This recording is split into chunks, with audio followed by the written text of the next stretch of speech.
What's up, legends? And yes, the moment has finally arrived. Many of you have been begging, literally begging in my comment section for me to make another tier list, and congratulations. The Intrusive Thoughts won. It's finally here. This is the official Baked Goods Competitive Unmatched Tier List 2, also known as OBGCUTL. And yes, we are still gluten-free. This is probably going to be a little bit of a longer one, so let's all wave goodbye to the people watching at 1.5 speed. And oh, there they go. They're already long gone into the distance, already halfway through the mid-tier section. Oh well, Godspeed to those people if they can understand me at 1.5 or even double speed. It's so bizarre listening to myself talk even more incoherent and faster than I normally do. Anyways, this is a tier list. Most of you probably know how this works. Let's just take a quick stroll back through memory lane to look at some of my previous tier lists just for a little bit more context. This was my tier list from September of 2021, and oh boy, seeing only like 19 fighters on the screen is absolutely crazy to me since we have like 40 right now. This this was a long time ago, but I think generally fighters have stayed in roughly the same spot with a couple of exceptions. But and then continuing up memory lane closer to the present, this was my prediction tier list for Summer of Legends 2022 that I released in August of last year, that I actually put a lot of work into the video. It was called Sattler. It was like shrewd anticipation of tourney tiers and something else. It was like a meta watch, basically trying to predict the next tournament meta. And in retrospect, it was actually really interesting because I broke down the new fighters that were entering the game, which at the time were Redemption Row, Hell's Kitchen, and the Jurassic Park 2 sets.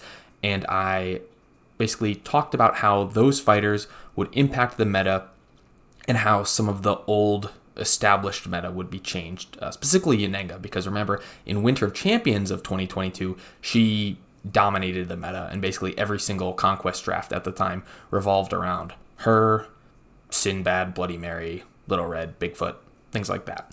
And these 8 new fighters that joined for Summer of Legends last year really shook things up. And I did a whole video breaking down the new meta, and then I made this prediction at the end, and I realized probably could have advertised that a little bit better, since I am actually very proud of how that video turned out. But it didn't get a lot of views as many views, I should say, as like a normal tier list video would, because I didn't advertise it as such, because I didn't really think about that. But I think now if you put Unmatched and tier list in the title of a video, it'll probably blow up anyways, because tier lists are, for better or for worse, probably like the most desired form of content in many different games, just because it's an opinion that you share and it generates debate, and people love debating about the things they like. Lord knows when I was at UConn, I would always start arguments with people about what dining hall was the best one. There were only like 8, but there were just so many different opinions on that, and Unmatched is no different. There's, like I said, around 40 fighters right now, so there's a lot to argue about.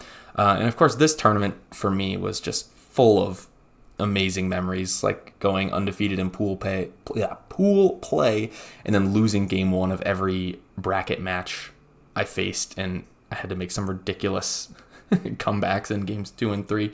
That didn't always work out, but that was probably one of my favorite tournaments to ever participate in.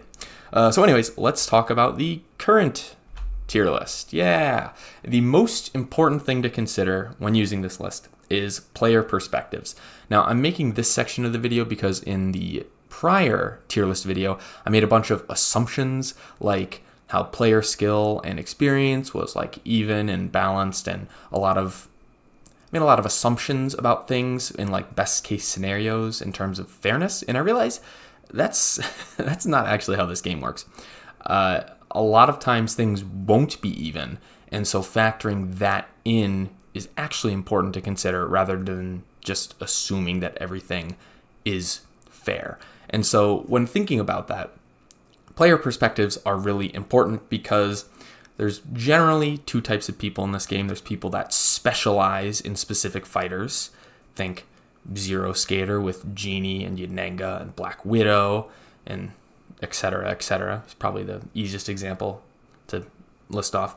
And then there's generalists who just play a lot of different fighters. And I would strongly consider myself a generalist because the one main I have, Bullseye, is nowhere near meta relevant, so I will play a whole bunch of different characters depending on the situation. And generally, when talking about individual characters, specialists will have an advantage because they played the character so many more times. They understand more of the card interactions and play styles and different strategies for different matchups. They know more of the matchup spread in general. So when talking about specific characters, certain players will have a little bit of an edge just because of how much experience they have with that character. And also think about skill differential. When you're playing an opponent, think about how close you are in skill, because if you are playing with a new player, you probably will win and you can just play very safe and use your skill and experience in the game to win out. But if you are playing someone that is much more experienced than you or much better than you, you probably will have to take a little bit more risks for the opposite reason. So in like a close matchup where you're playing someone who's roughly even in experience with you, picks like the Raptors and Bullseye probably won't be as good as just solid all-around characters like Bigfoot and Yanenga. If you just need to win like a close skill game, playing like a high skill cap character like that can be just generally a safer and better strategy. However, if the fate of the universe is on the line and you're trying to beat Chadicular in to save the universe, Space Jam style, maybe Raptors going first on Hero Rot is probably your best bet to win that, considering how Chad is so good at the game but so bad at being my friend.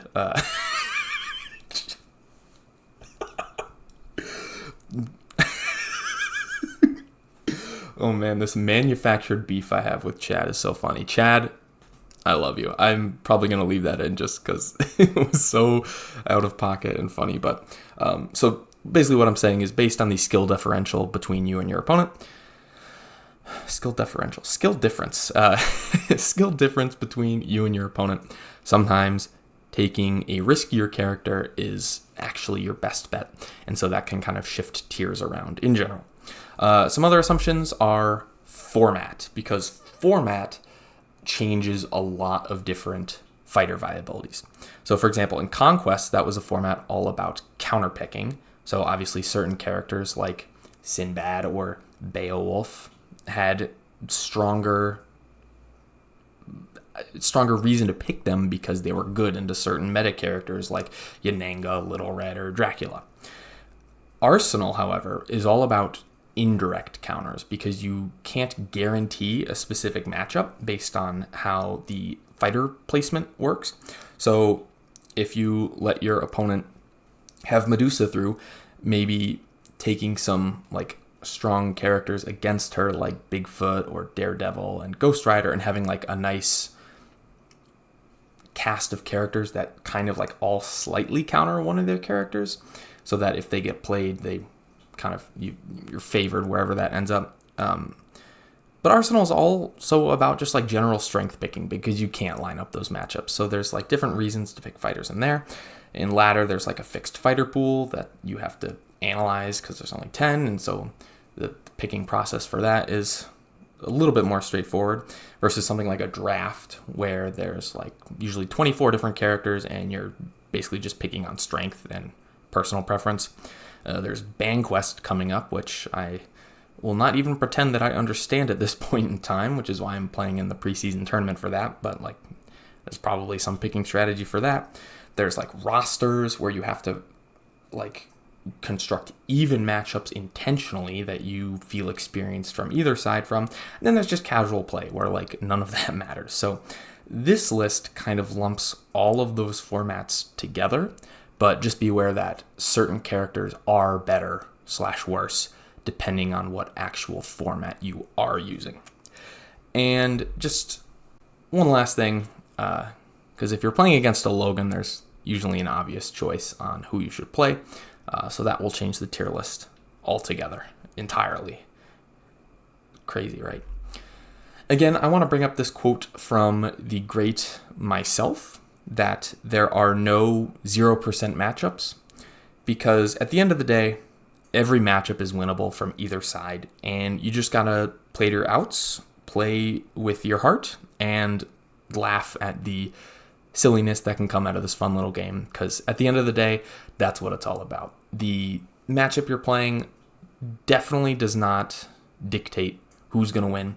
You just have to put your entire mind, soul, sweat, hopefully not blood, and sometimes tears, but just give every single game your all and hope for the best. And like at the end of the day, none of this matters, right? If you're just play well, and you can achieve anything. You can beat Wukong with Achilles, with the fate of the universe on the line.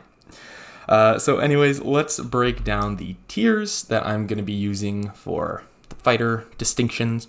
We have S tier, aka the big three, because there must always be 3 dominant heroes that dictate the meta. And these are usually the auto bans and perhaps considered overpowered by some in the community. We have A tier, or what I'm calling the higher tier, which usually are the fighters that actually end up dictating the meta just because of the ban magnets above them. At B tier, we have high tier, which are usually strong heroes and all around great picks. Usually common to see a lot of these actually get played, considering the tiers above them have a tendency to get banned, even the A tiers. And at C tier, we have mid tier, middle of the pack heroes with somewhat inconsistent or mediocre matchup spreads that aren't always going to be great to pick, but certainly not horrible. We have D tier, the extra mid tier, which is kind of an extension of the mid tier, except they are quote unquote extra mid. They have specific potential, but generally a pretty bad matchup spread. We have the E tier, the low tier, which in my notes, the only thing I have written for this is poo-poo. And then we have F tier, which is the Buffy set, which needs no explanation. It's just some of the Buffy characters that are...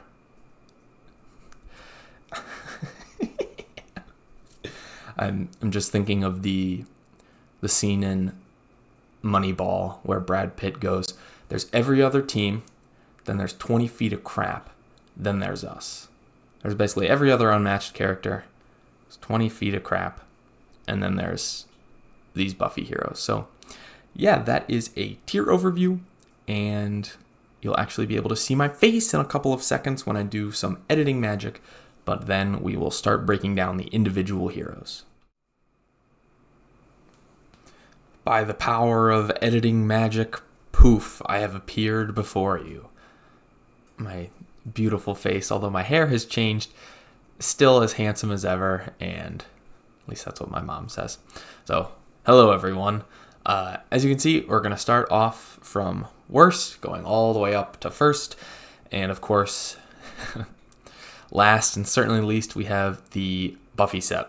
These characters don't really work outside of their in-box matchups and are generally pretty bad.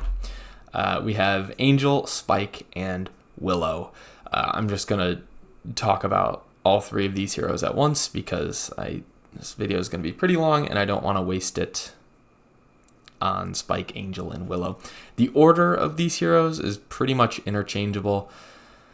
I think in the final list I have Willow, then Spike, then Angel. So reverse alphabetical, I suppose. But if we want to, this is generally like an example of how each hero breakdown will go. I'll talk about their strengths, their weaknesses, some of their matchups. And at the bottom, you can actually see from UM League their overall win rate and their tournament win rate. Depending on how old the fighter is. It might include 4 tournaments, and it might include just 1. And of course, this data is all from League, which isn't like the end-all, be-all for data.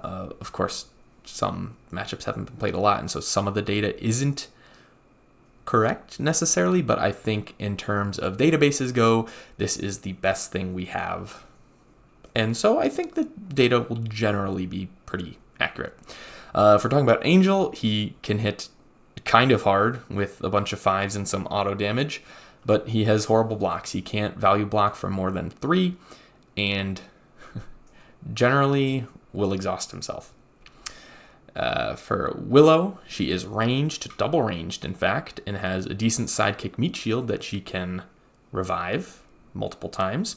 She has some decent damage output from blind boosting attacks, but she will mill out her own deck, is very inconsistent with the cards that she blind boosts, obviously, and will end up exhausting herself. For Spike, he's got a lot of 4s, both purple and some red, and that can make it kind of hard to kill him if you actually choose to engage him, but his big weakness is just the way his shadows work. Most fighters don't have to approach him at all, and then a lot of his card effects become blank, and he will end up exhausting himself. So a little bit of a trend going there. In terms of good matchups, I guess they have each other, at least. In terms of bad matchups, they have everyone else. And as you can see, they will barely win 1/3 of their games and don't really get played in tournaments. So this was pretty self-explanatory. RIP Buffy Set. Next, we have the low tier. These fighters aren't necessarily unplayable. They're just almost unplayable in most circumstances, and generally outside of like a few good matchups, just lose an unfortunate amount. The first fighter we're going to talk about is Jekyll and Hyde, who I used to quote as saying he had a lot of potential. He was always like 1 or 2 card interactions from just blowing out the opponent with a huge Forever Hyde. But I think as time has gone on, I just have lost all faith in this character, just due to how consistent, or I should say inconsistent, he is. So he's got a lot of auto damage with 2 copies of Strange Case and 3 copies of Pure Evil.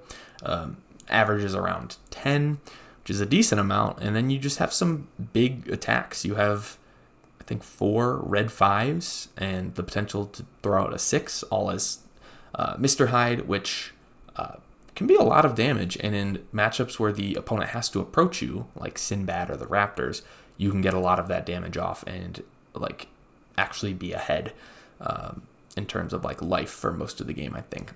And he just has some really good blocks as Jekyll, like with haste and scientific method. He's got some decent healing, base of 4 with the 2 copies of calming research, but with 2 distracted tri-ages, he can potentially get up to 8 healing, though how consistently that happens isn't really up for debate, because those are kind of hard to win with. And just his, like, all of that sounds good. It sounds like he has a lot of damage output from attacks and schemes and just has some decent blocks and healings. But the fact is, being a dual character in one, you're always switching back and forth between forms. It can be very easy to punish you for that, because whenever you go to Mr. Hyde for your damage output, you are vulnerable to enemy attacks.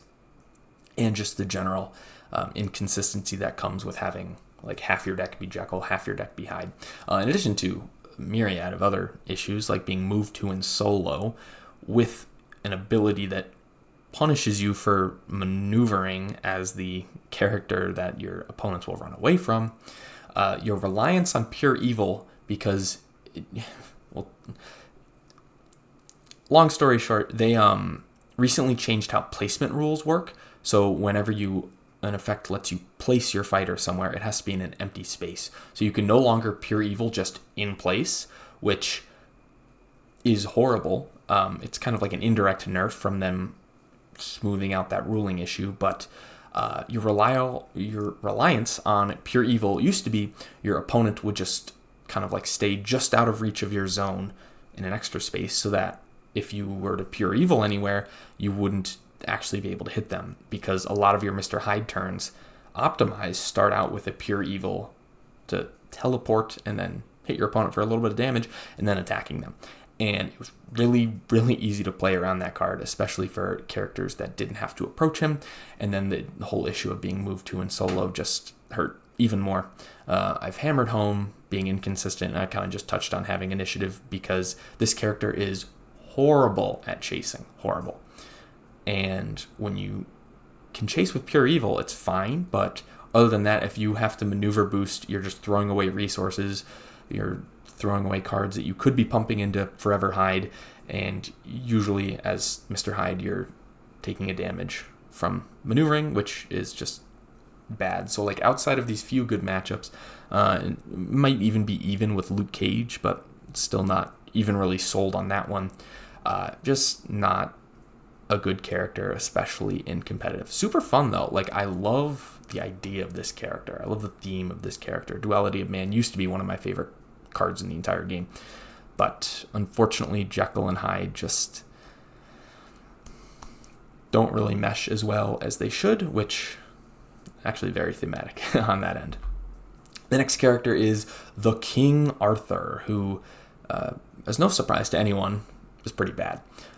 His strengths: he has a lot of health, 18 health, used to be the most in the game.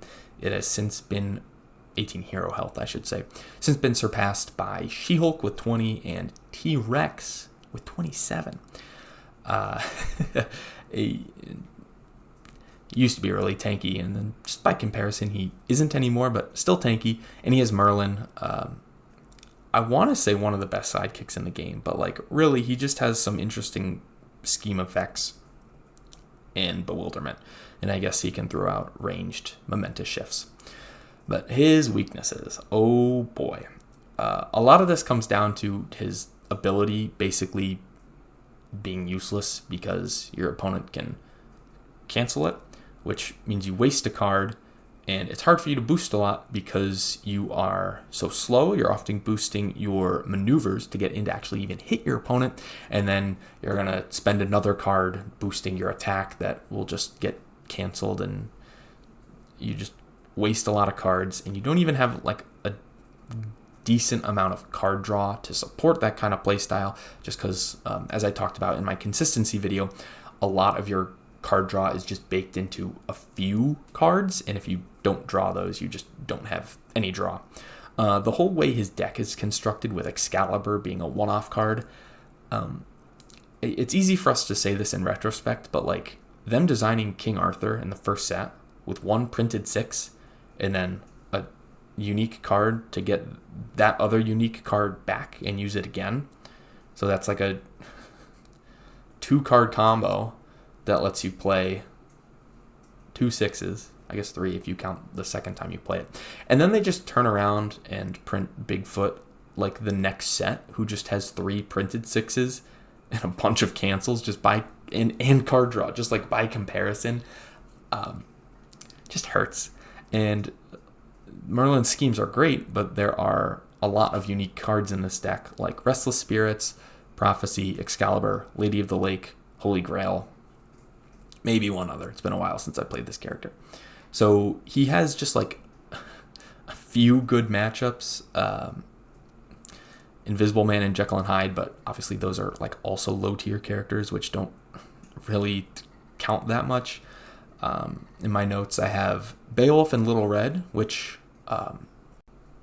decent matchups, just because King Arthur could like hit over Little Red with like boosting in his ability, and like Huntsman not having any cancels, and Beowulf just doesn't even have a lot of blocks and often will have to approach as well. Bullseye, who you can just hit over because he's too squishy, and maybe even Yananga. Those are some like even-ish matchups. Ghost Rider and Sinbad are potentially good, just because how they have to, well, Sinbad has to approach, which makes your maneuverability weakness less prevalent, and Ghost Rider, you just have a lot of health for him to work through, so maybe you can kill him before he gets through all that. But he has a lot of bad matchups. Anyone with like an above average amount of cancels, like Bigfoot or Sherlock, basically just completely nullify his ability. Anyone with discards like Medusa, that makes him waste resources on top of the resources he's wasting with his ability or boosting maneuvers, and pretty much everyone else. This character isn't really that great, but you all knew that. Just over like winning 1 out of every 3 games in general, but like in tournament play, he is non-existent, because why would you do that to yourself? The only good memory I have of this character in a tournament was Twister Strudel, bless his soul, the King Arthur main. He was streaming one of his Arsenal matchups one time, and or maybe it was Conquest, I don't even remember, but I, in the comments, was jokingly like, half jokingly, pick King Arthur, because he played King Arthur. He goes, sure. He picks King Arthur, and in the first game, he ends up with King Arthur Achilles, and he absolutely steamrolled that poor Achilles player, and I was like, holy cow, this is probably the best moment King Arthur's ever going to get in any sort of tournament. So I remember that Twister. That was a legendary game. Turns out boosting attacks over Achilles' heel works. So anyways, the next character in low tier is Invisible Man, who in theory should be like one of the best defensive characters in the game, but just the way his kit ended up compared to more modern heroes, it's kind of sad. So his defense ability gives him +1 to all his block cards when he's on fog, and he generally has some passes, so he can afford to like stay on the fog and make the opponent approach. He's got really good mobility, moving between the fogs, and he's got 10 auto damage and some decent attacks to close out the game, like Surprise Attack, Impossible to See, and Emerge from Mist. The problem comes from the fact that he's a very narrow win con. Besides that auto damage and the 6 attacks I just mentioned, a lot of times he has to rely on exhaustion to actually finish off the opponent. And he needs to use all of those cards. In fact, he needs every card in his deck. And decks like Medusa, where he has to discard cards against, that just hurts him, because he, in general, just gets outvalued massively, because he needs all of his cards, and anyone that can just make him have less value out of his cards or get more value out of theirs, like Daredevil, who can go infinite against Invisible Man, will just steamroll him. He has kind of limited damage, because outside of like 5/5s, he really isn't that scary on attacking. No cancels can be really bad in a lot of matchups. And he's also very hard to pilot. This character probably has the most like micro decisions to make each turn in the entire game. And I remember one time I just picked up this character after not playing him for a while, and like my brain just hurt because of all the decisions you have to make. And if you're not used to playing this character, it can be very hard to just pick him up and play. So he has a few good matchups. He usually has enough damage, especially with the offensive cancels, to get around Alice's relatively low starting HP. Jekyll and Hyde, as we saw from the Monster Mash in 2022, Invisible Man can pretty consistently beat him. And Achilles, Invisible Man can actually exhaust pretty well. Despite him having such a high health pool, the mobility really kicks in there for Achilles. Hurts against him. In terms of some even matchups, potentially Luke, potentially InGen, potentially Drac, potentially Ghost Rider, but you really have to practice all of these matchups in order to have a chance. And just a lot of bad matchups for him, things like Sherlock, where he loses cards, Yenenga, who can just attack him a bunch and just has too much health for him to even remotely deal through, and someone like Sinbad, who just has really good effects that you can't do anything about. So his overall win rate nearing 40-ish, but in recent tournaments at least, he's completely irrelevant.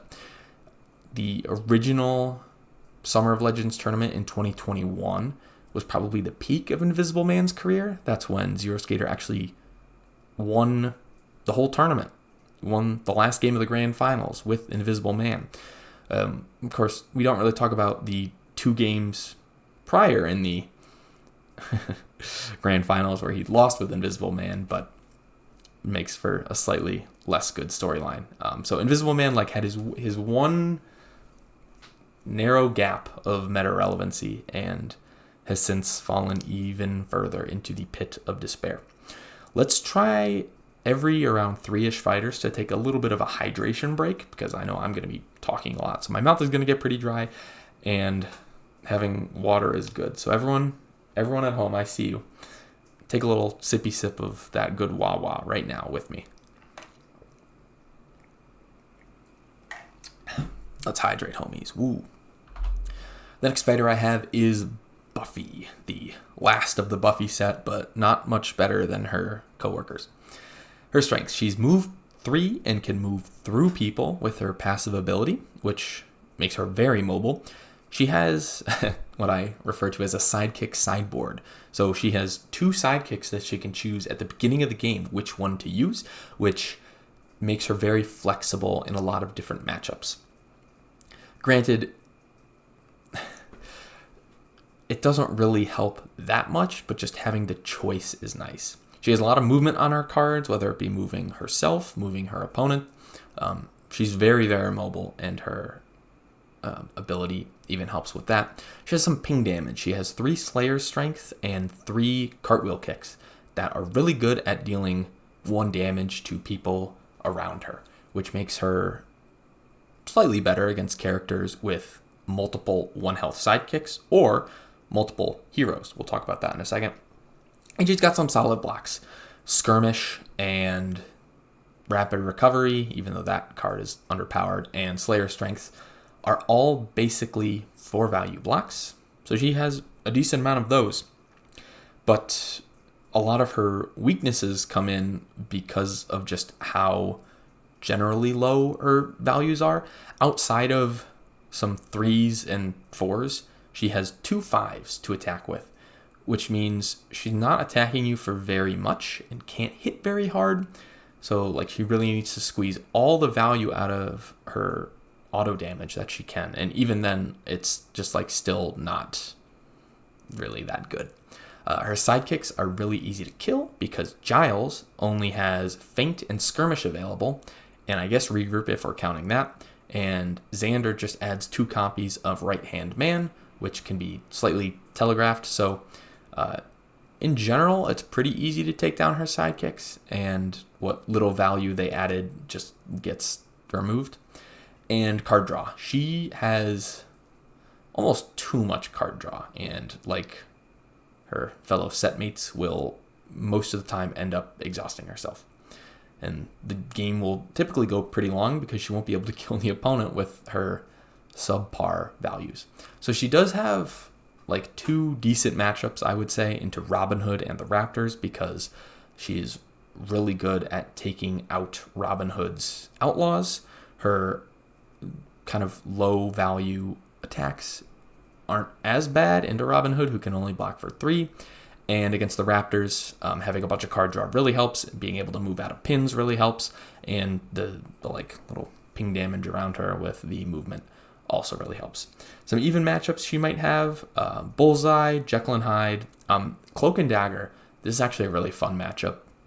Of course, it's kind of, I'm not really talking about Teen Spirit Onward in this tier list just because they haven't been in a tournament yet, so like we don't really have enough data on them, and it would just be me speculating. But I've played that matchup with Big Mike a bunch, and it's actually pretty fun, so that might be decently good for her. But basically anyone who can block for like 4 consistently is just bad, because you'll never be able to deal enough damage to her. Something like Yananga, who just it's a crazy amount of health, you just won't be able to kill her. And the whole debate between Xander and Giles, I've said this before, I'll say it again. I basically like taking Xander into the good matchups that I mentioned, because if I am playing Buffy Giles in any matchup, I would probably just rather be playing another character. I think Xander kind of like works with her kit a little bit better. Giles just adds 3 copies of Eliminate the Impossible, which, yeah, it's good, but if Giles dies before you see 2 of them, it's like, what's the point? Not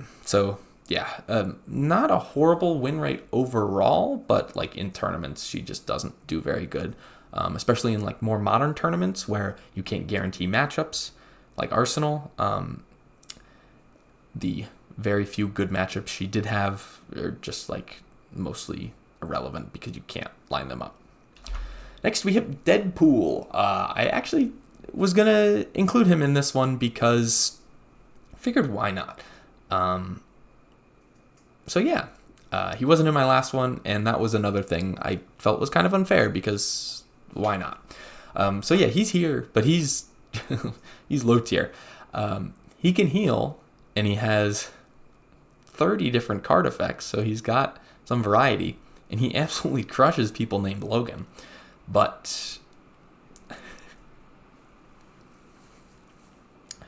having a unique 30 card deck is not good because there's no consistency. Sure, he can heal, but he starts with a very low maximum HP, which makes it really easy for him to burst down, and he heals back very slowly. He's got a limited amount of blocks, around 15, I think, but usually it ends up being slightly less than that. And poor card draw, so when you run out of blocks, you usually just die on the next turn. He's moved 2 in solo with, I guess, 1 ranged card, which is generally not good. I guess the biggest weakness is like in official tournaments, most tournaments, I would say, where the TOs don't want to deal with him. They just ban him. And so mastering this character might not be as rewarding as it seems.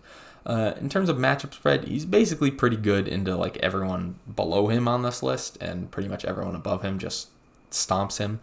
On UM League, he doesn't actually have a horrible win rate. It's hovering around 46%, but I think we have to remember that a good chunk of his matchups were probably from the April Fool's season of Ladder, where he was playing against people below him on this list. So that win rate on the screen is probably just a little inflated. And he doesn't currently have any tournament stats. In my notes for this character, I wrote random and has shitty blocks. So yeah, that's Deadpool for you. And rounding out the low tier, we have Bloody Mary, who I felt bad putting in this tier, but I feel like she's close to just moving up into the extra mid tier, but I just think in general kind of belongs in low tier. But like she and Deadpool are by far the best characters from this tier. So in terms of strength, she's very mobile, very good against ranged characters with cards like Infinity Mirror and Trick of the Light, and just being move 3 in general. Good. She's got healing and blocks. The blocks she has are actually like solid. Broken Glass, Infinity Mirror, Mirror Image, all pretty good. Her healing is very inconsistent. We'll get to that in a second. But she also has scary effects. Basically, depending on the map, potentially every turn she could be attacking you with a 6-value jump scare. She could be attacking you with a double attack, which I guess you want to feint those, but if you're feinting those, you can't feint her third action ability. So often she does have like a little bit of an advantage in the mind games just because she is constantly putting pressure on you.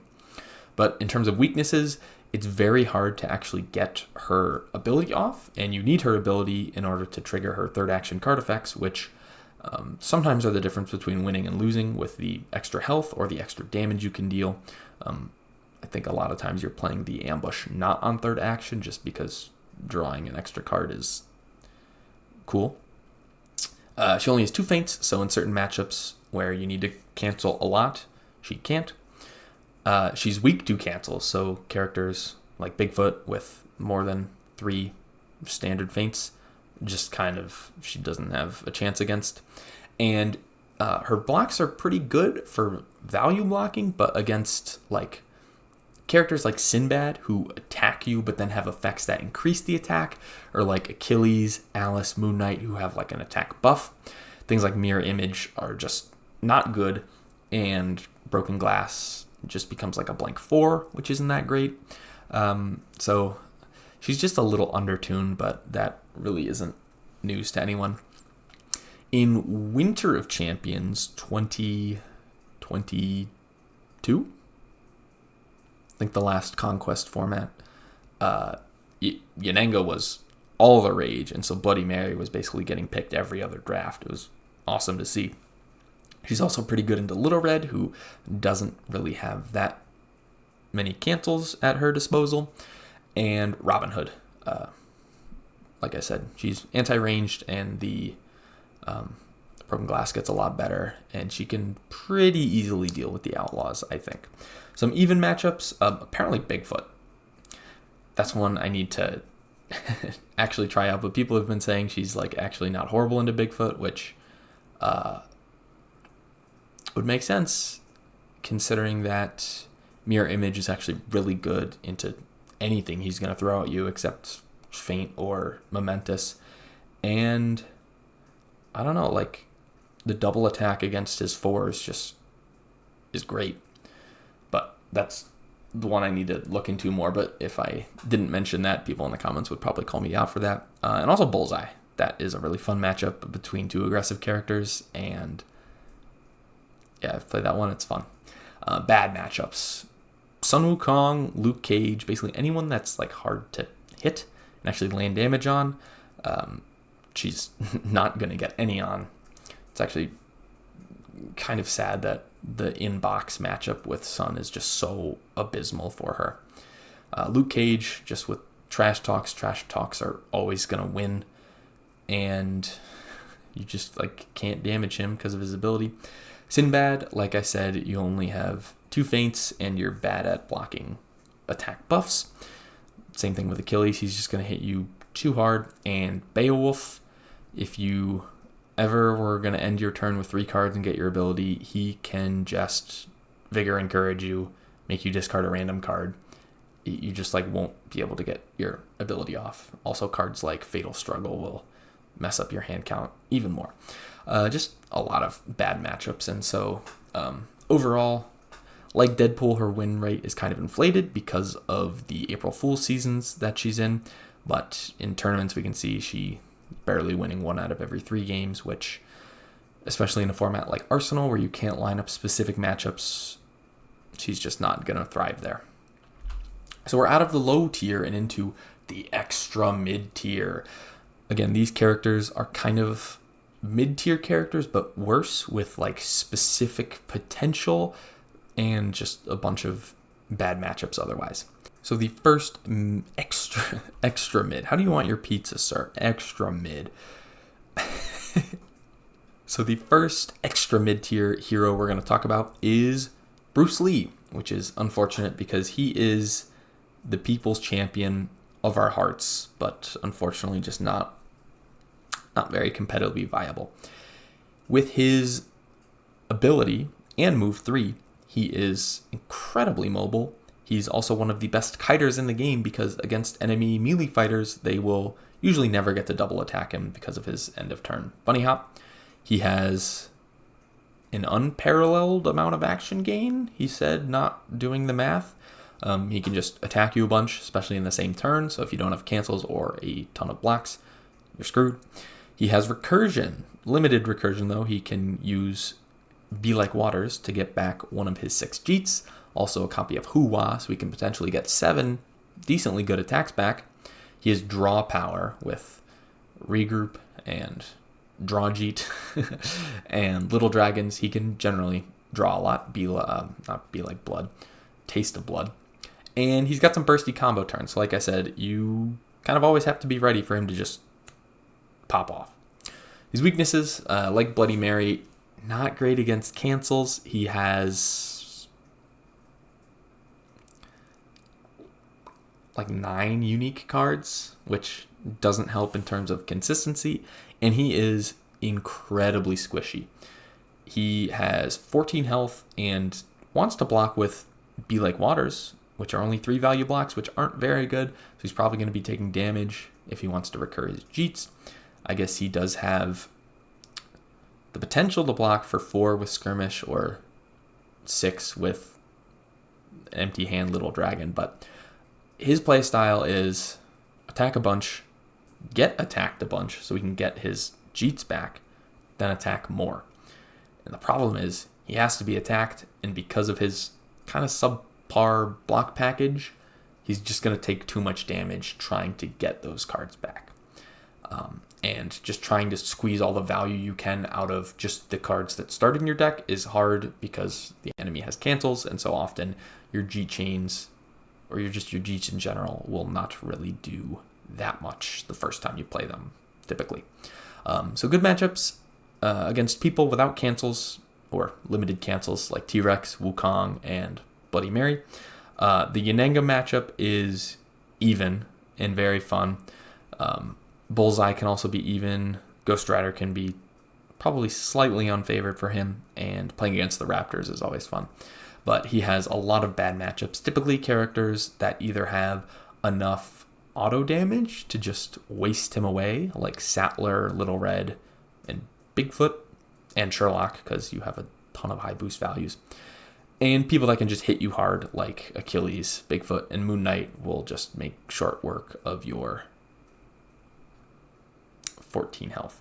Also, people with cancels like Sherlock and Bigfoot can feel almost impossible to win against. So overall, not like horrible win rates, mid to low 40s, which is like fine, but just like not in an environment where you want to be as competitive as possible.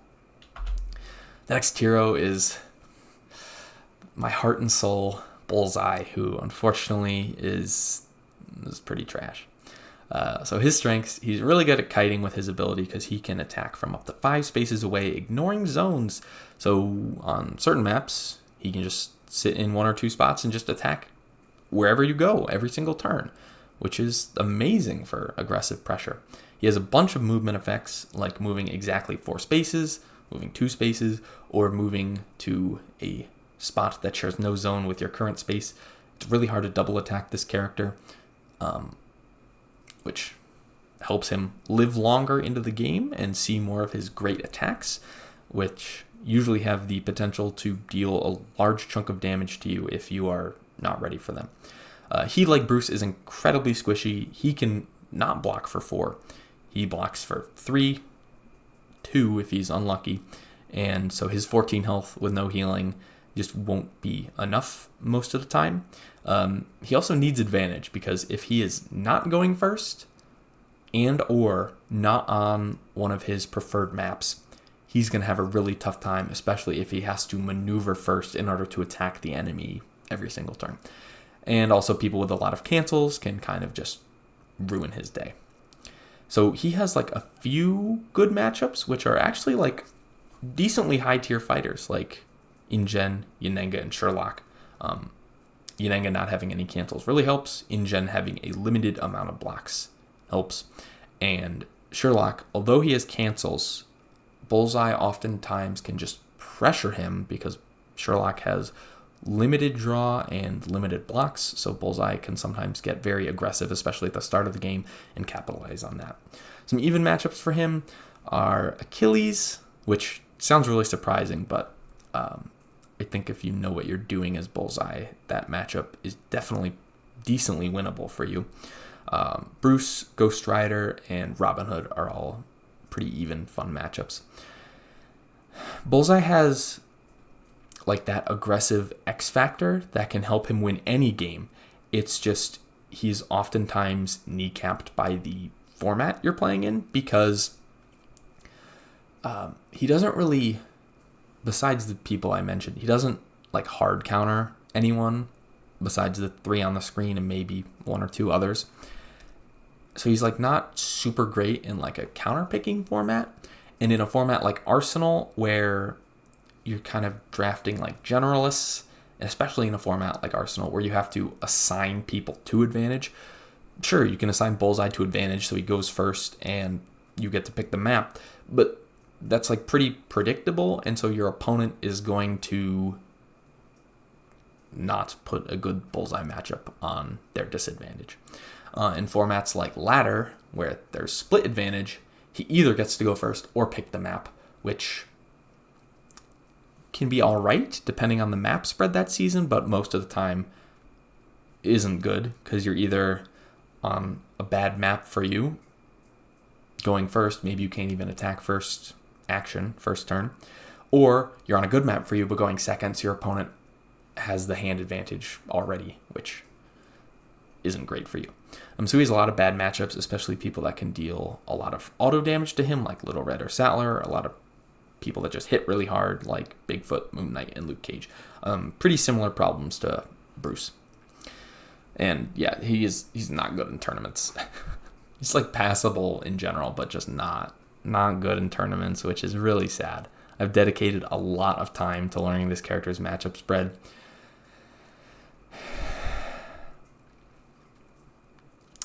F's in the chat. Let's take this little sad moment to hydrate everyone. Oh, my homie's gotta hydrate. Next up in the extra mid tier are the Raptors, another character that is very near and dear to my heart that, again, just is not very good. Like Bullseye, these characters have explosive lethality. You better have a block card in your hand, because if they have like 4 cards in their hand, 2 or 3 Raptors alive, like they could kill you on any given turn. They have a bunch of action gain. I think 7 red cards that can gain actions, but also working things out, which is a top tier scheme. They have an ability buff to deal extra damage when the Raptors are surrounding you or you're pinned.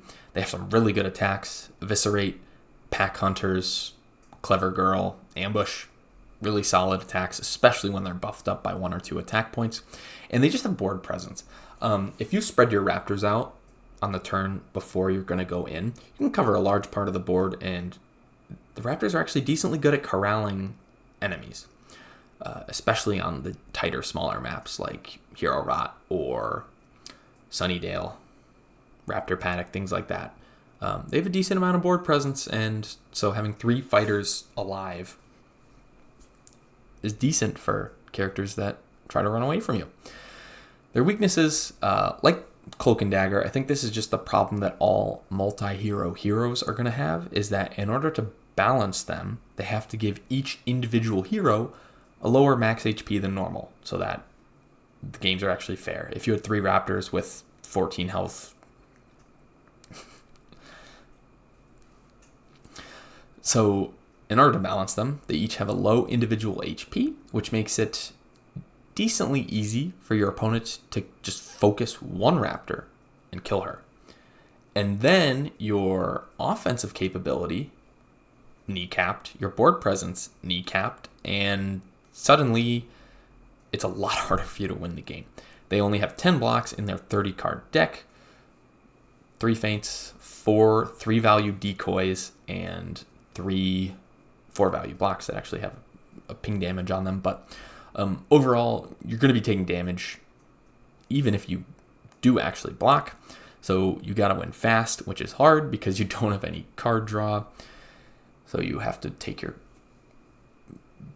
maneuver certain turns to actually get cards, which can just give your opponent more time to find their answers. So you generally need advantage so you can go first and like actually have a good map to play on. And so that kind of brings up the issues that Bullseye had, where in formats with split advantage, you're handicapped, and in formats where you're like designating advantage, your opponent can just put a bad Raptors matchup on there for you.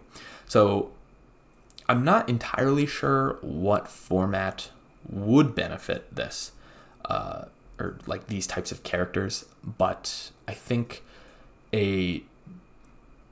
dual format where I think that's what it's called, where you bring an even matchup of 2 characters. I think that's where characters like these can shine. In our recent in-person tournament I did at Master Goblin Games, I brought Raptors Yanenga as one of my matchups, and I got to play both sides of that in 2 different games, and I won from both sides. So they can be decent in scenarios like that, but just in general, they're like not really viable given the current tournament formats. Although they were recently buffed because Restoration changed the ruling for multi-hero heroes taking damage. Cards like Stolen Memories and Confirmed Suspicion used to damage all three Raptors, or both Cloak and Dagger. But now the Raptors player gets to choose one individual Raptor to actually end up taking that damage, which makes the Sherlock matchup for them somewhat of an even bout to like a hard counter, basically, especially if the Raptors are going first. And things like Master of Disguise from Sherlock. You actually, as the Raptor players, get to choose which Raptor Sherlock swaps with and which one takes the damage, which is really nice. So yeah, that's also why they're even better against Bloody Mary now. They're decent into Little Red, although that matchup can get pretty scary pretty fast if you don't win fast, but that's basically every Raptors matchup. And Daredevil. Despite him having through adversity, you usually can just pressure enough to either run him out of blocks or just hit him over his subpar value blocking. Some even matchups for the Raptors. We have Unanga, Bruce, and the Genie. How even those are kind of depends on the person playing from both sides. But also I think the Raptors have a decent amount of potential versus Black Panther, Miss Marvel, and Winter Soldier, who are not on this list, but they're about to be in a tournament, so we'll talk about them in a couple months, I think. Also, any item maps that have draw items on them, like the Raft or Sanctum Sanctorum, the Raptors usually benefit from that more than any other character due to their lack of innate card draw. In bad matchups, characters that can hit hard, like Luke Cage, Bigfoot, Achilles, characters with draw power like Achilles, Robin Hood, Sinbad, and just characters that will outvalue you like Elektra and Medusa. You have a lot of pretty bad matchups, which,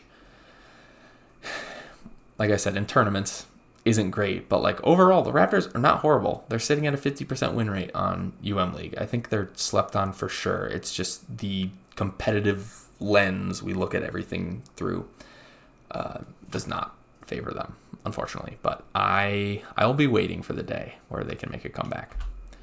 The next hero we have in the extra mid tier is Robin Hood.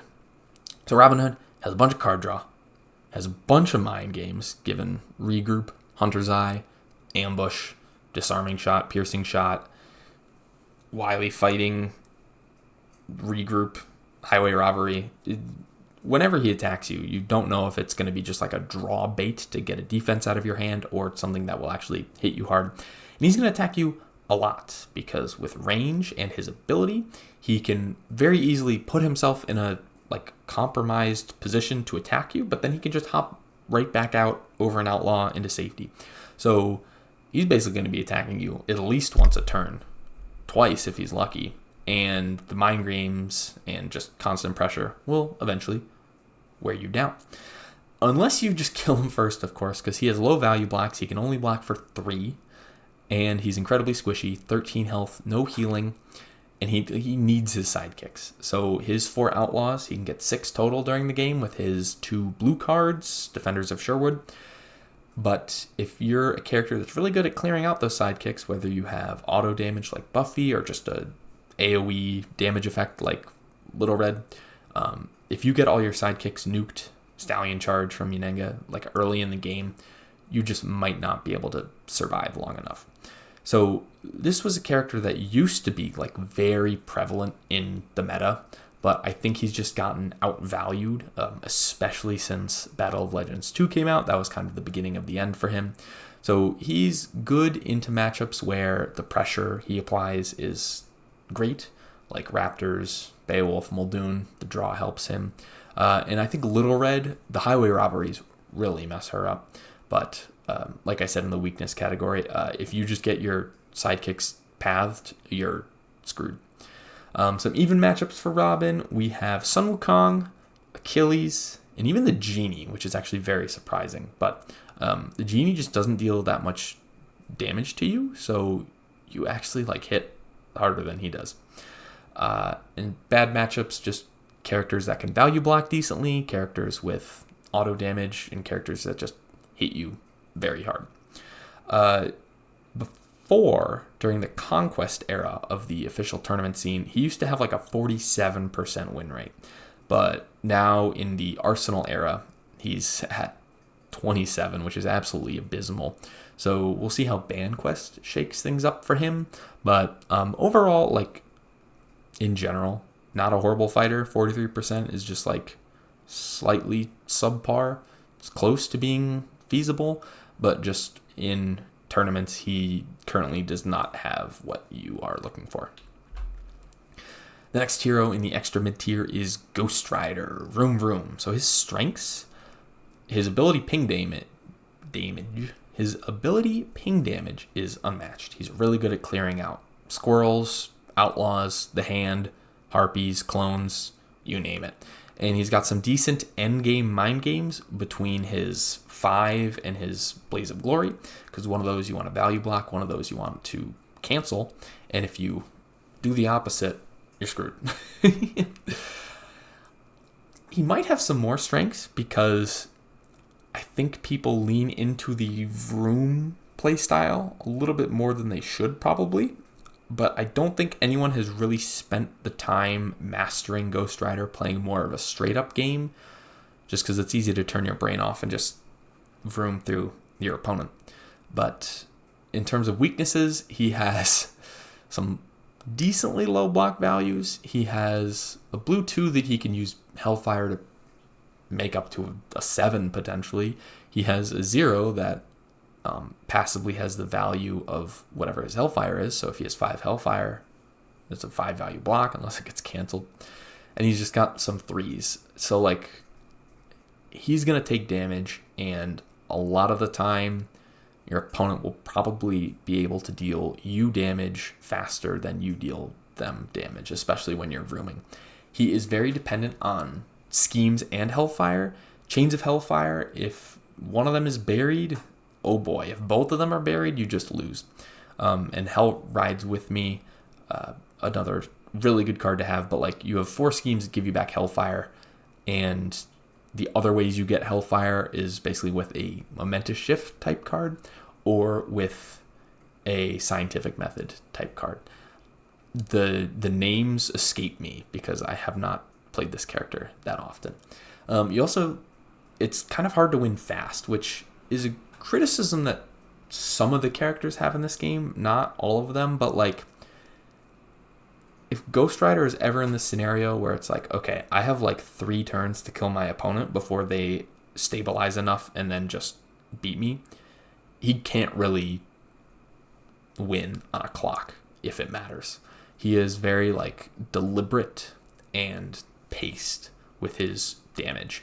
And unless you land some sort of undefended 5, you're not going to win fast. And in the longer games, that's fine. But in games where like you need to win in the first half of the game, otherwise your opponent is just already won, you can't really do that. So some good matchups into characters that have multiple things on the board, especially things you can ping, like Dracula, Wukong, Robin Hood, Raptors. He's decent. He actually has like a really good anti-Dracula package with, even though he only has 2 feints, he does have Penance Stare, which can block a beast form like there's no tomorrow.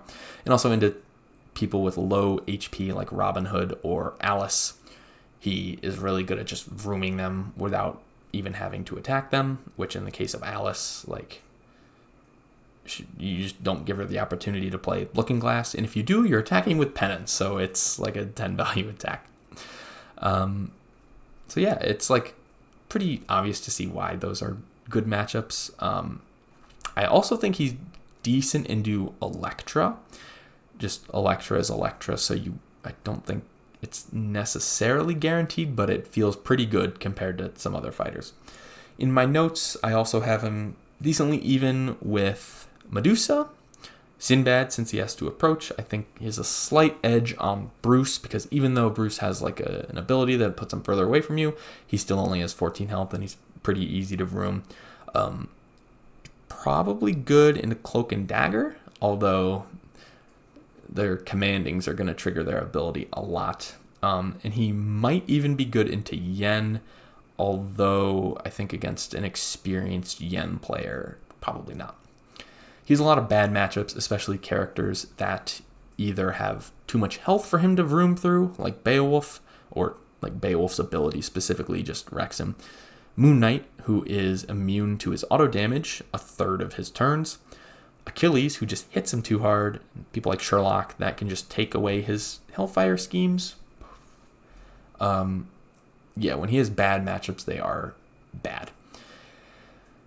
And I think like outside of his like good matchups, I wouldn't really want to play this character in kind of like an even matchup, because like one wrong shuffle and you lose. So like overall, we're winning about 4-10, but just like in tournaments slightly less than that, and that's not the consistency you really want. Next we have the Genie, who I think is like the most questionable person in this tier, but he really is just not as overpowered as people thought he was going to be when he first came out. And let's unpack why, I guess. So he's move 3 and ranged, which is one of the best stat line in the game, basically. Imagine if he had sidekicks and was named Medusa. Why would that be move 3 and ranged in gen? Like, crazy. But he's solo, so I guess it's all right. He has unmatched draw power. He can probably draw 90% of his deck in a single turn if he wanted to. He's got 12 healing, which is an insane amount, and they're on block cards that can't be canceled. So like he's pretty consistently gonna see the heals with his draw and be able to play them. So he effectively has like 28 health. He's very flexible. He can either play a very slow, grindy game where he just outvalues you by making you dump your hand with 3 wishes at the end and then just like attack you, or he can just switch it up on the drop of a dime, and if you try to aggro him, sure, you waste a bunch of cards, you have a low hand count, putting a bunch of pressure on him, he just draws back up to full and then unleashes upon you. So he is really good at controlling the pace of play. He's also got discards. He's got 6 choice discards with his 3 wish cards.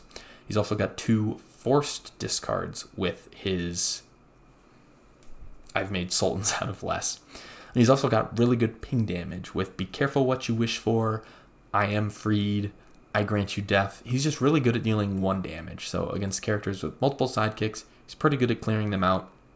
People with low HP, decent at whittling them away. But in terms of all of those strengths, which sound busted, his weaknesses really kind of bite him in the butt, because he has just low values in general. He has a lot of 3 value attacks and blocks, some less than that. Of course he has some less than that. And he only has 3 4 value attacks. Sure, he can wish for his card values to be 4 for a turn, but that's probably not really gonna cut it unless you can hit your opponent like 4 times in the same turn, whether it be action gain or whatever, and just nuke them when they don't have any cards in their hand. But you don't really hit that hard, and you get hit hard. So you really have to make full use out of your just ability and your card draw to just attack, ping down your opponent, and eventually find some sort of win con. His draw power can also bite him in the butt, because your wishes can draw 5 cards. You have 3 value versatiles that draw you 3 cards. You just have a lot of draw, and it doesn't last forever. So some good matchups he has are against more like squishy but also like value characters. So like Bullseye, Bruce, you probably obliterate. Aggressive characters that you can like match with draw. So like Raptors, but that's more of an even matchup just because of your low value blocking and relatively squishy health. And characters like Daredevil that rely on key cards that you can take away and very easily punish for their play style. Some even matchups. He has a lot of even matchups. He's got like Robin Hood, which is more even. Houdini, very balanced box set, although Solomon's is great for him and not great for Houdini. But that matchup in general is pretty even. T-Rex can be even. Alice can be even. Like I said, Raptors are pretty fun. In bad matchups, any character that can hit hard while also drawing, can just keep up with your kind of like comeback draw. Like Achilles, Luke Cage, just smack you. Characters that make you get rid of cards, especially choice cards. So like Sherlock taking away your wishes. You lose your wishes. Yikes. In general, this character is super powerful. He's a lot of potential, especially when optimized, but I don't think he really stomps anyone, which a lot of times, obviously in competitive, you would prefer to have a matchup where you just stomp your opponent. But I think he has a lot of close matchups, and he can be decently hard to play because he doesn't really have any like easy outs, which means you have to play very close to perfect. Otherwise, I think you just lose.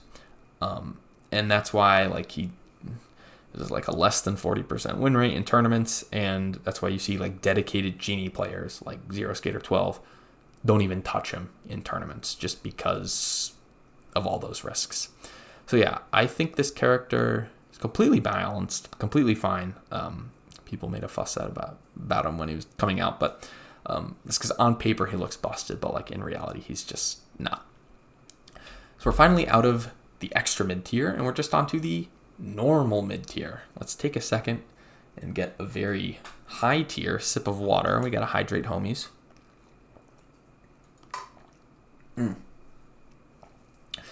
That good wah-wah.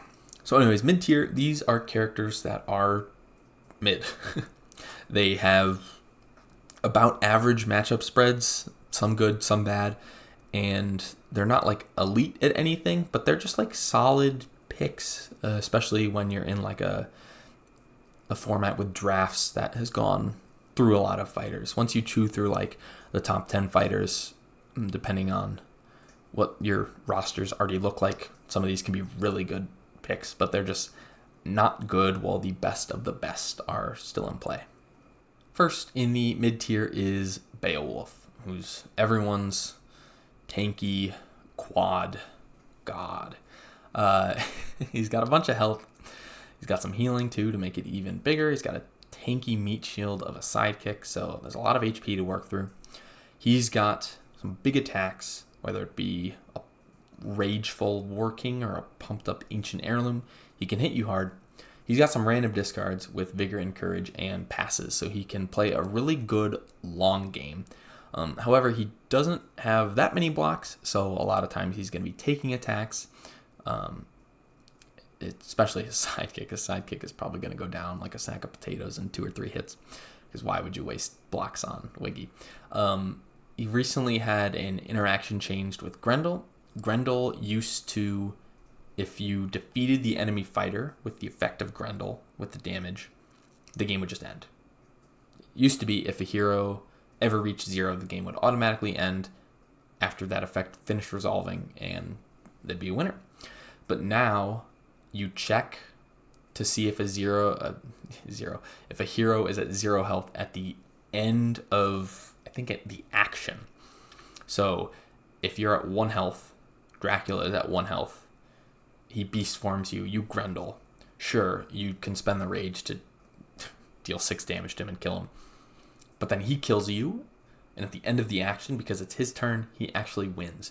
So it was nerfed, but it just means you have to use Grendels a little bit earlier in the game. You can't like save them to the end as your win condition. And also your rage patterns. If you're sitting at no rage, you can't do anything. And meanwhile, if you're at full rage, you can. And so your opponent can play around that, and it's very predictable. It's just because the amount of rage you have is clearly seen, and you can do certain things and can't do certain things at certain rage counts, which isn't really that good. You also have like a limited amount of big attacks. You have like 5, and then everything else is like the 4, and it's not super great. So you really have to squeeze the most you can out of Grendel and the big attacks. Otherwise, you're just going to have to rely on exhaustion to win in the end game. So we have some good matchups into Dracula, because Grendel used to just be the bane of his existence. But now with the nerf, the matchup it's not a nerf, it's just like a rules change. It's nerf in quotes. The matchup is probably slightly worse for you, but still probably good for you. Genie and Ghost Rider will just deal you a bunch of ping damage and give you a bunch of rage. You also have too much health for them. Bloody Mary, like we said, because Vigor and Courage. And Sattler, you can probably just exhaust her. In terms of even matchups, we have Bigfoot, which is you're slightly unfavored in that, but you have a decent exhaustion endgame there, and depending on what you Grendel and how Fatal Struggle turns out, sometimes you can get a lot of value out of that. Also, Jackal of Horns doesn't really do anything for Bigfoot. And then Alice and Houdini can also be decently even matchups. In terms of bad matchups, any like anti-melee character like Wukong or InGen is just absolutely a nightmare for you. Sinbad, because you will get attacked a lot. Any character that is going to aggress you, especially like Robin Hood, has a bunch of card draw to keep up the pressure. And especially Sinbad, he has low printed value attacks. So your Grendel isn't doing as much damage as it does in other matchups. And T-Rex, again, a character with draw that is going to attack you a bunch and whittle away at your blocks. So yeah, Beowulf used to be one of my favorites. It's kind of fallen into a little bit of obscurity now because he's just a little bit mediocre. Although in my notes, I have pointed out that like we need more data on this character, especially because in recent tournaments he has not been played a lot.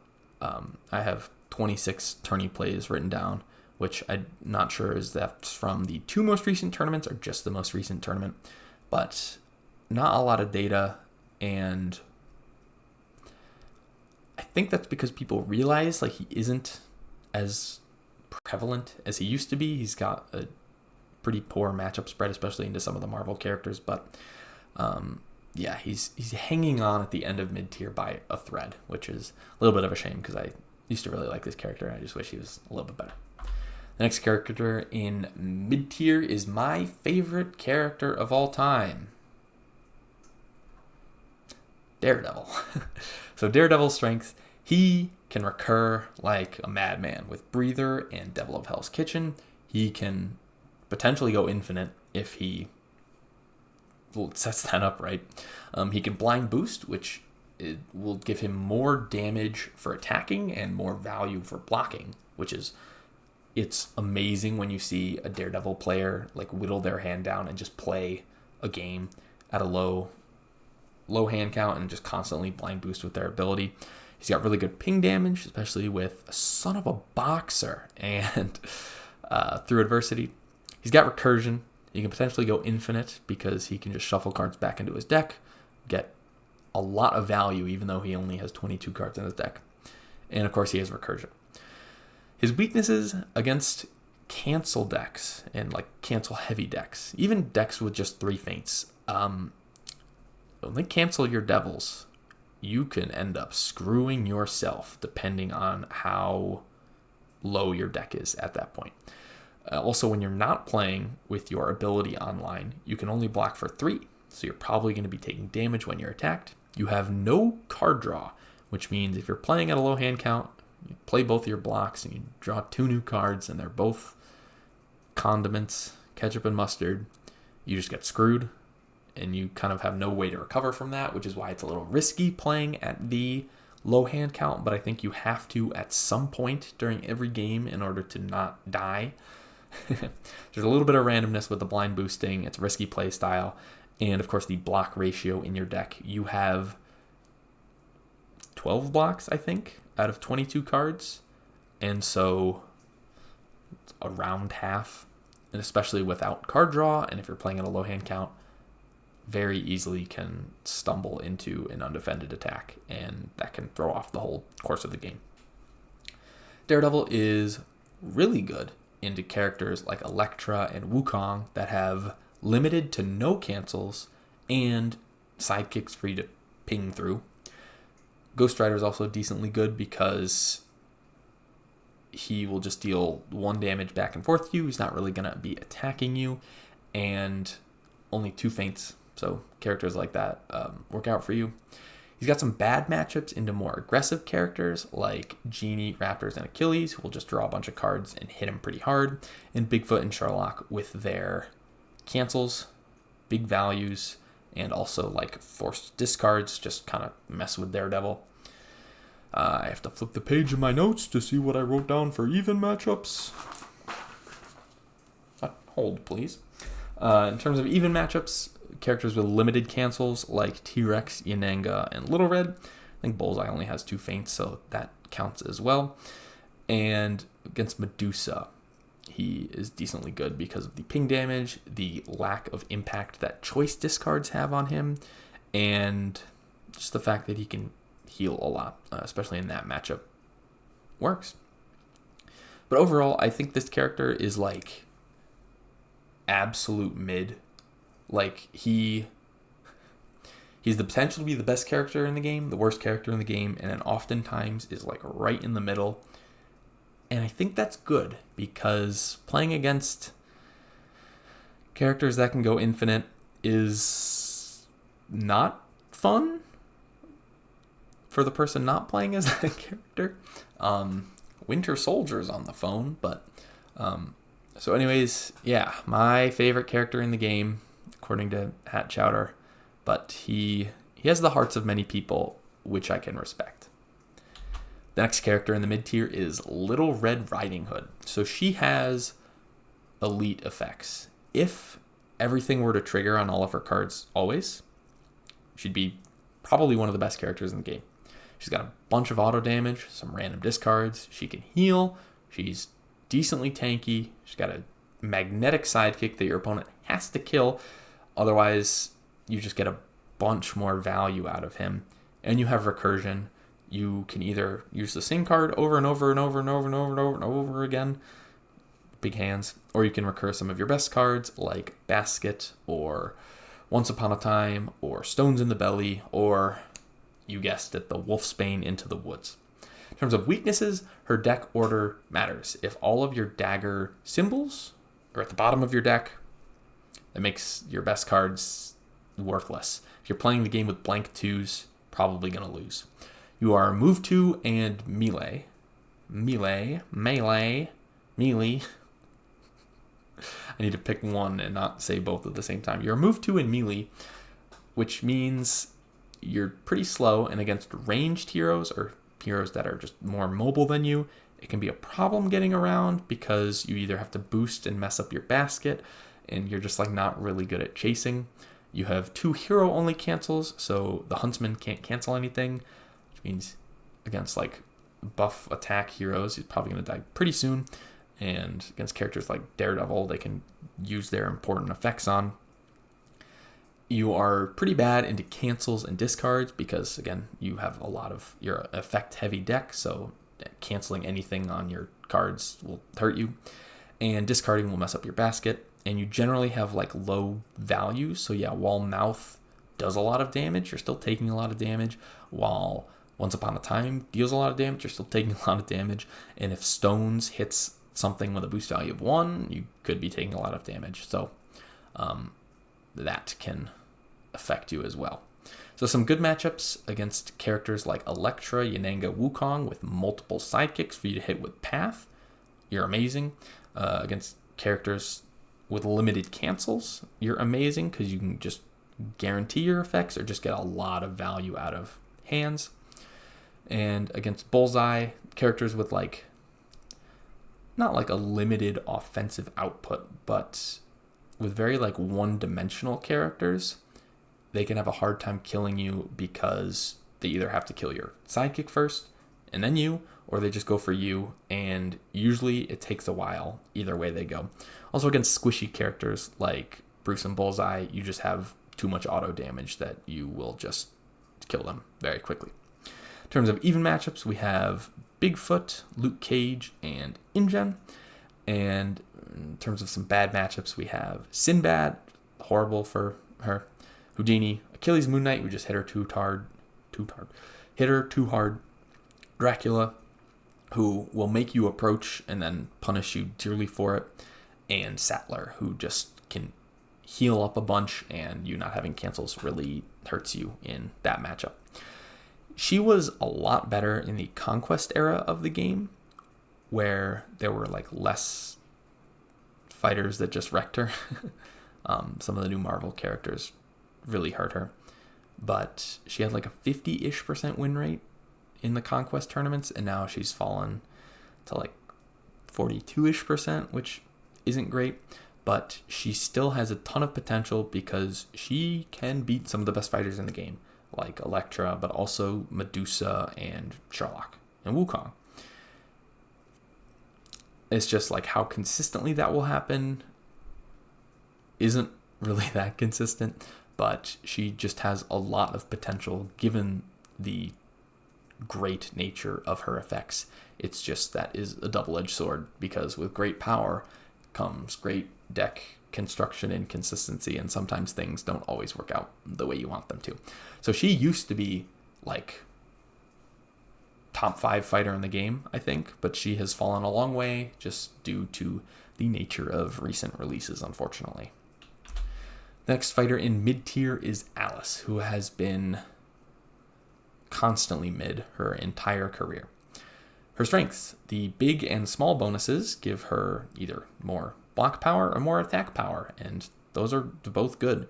She has a lot of movement effects, so despite being moved to, she's decently mobile with cards like Mad as a Hatter, I'm Late, and Eat Me.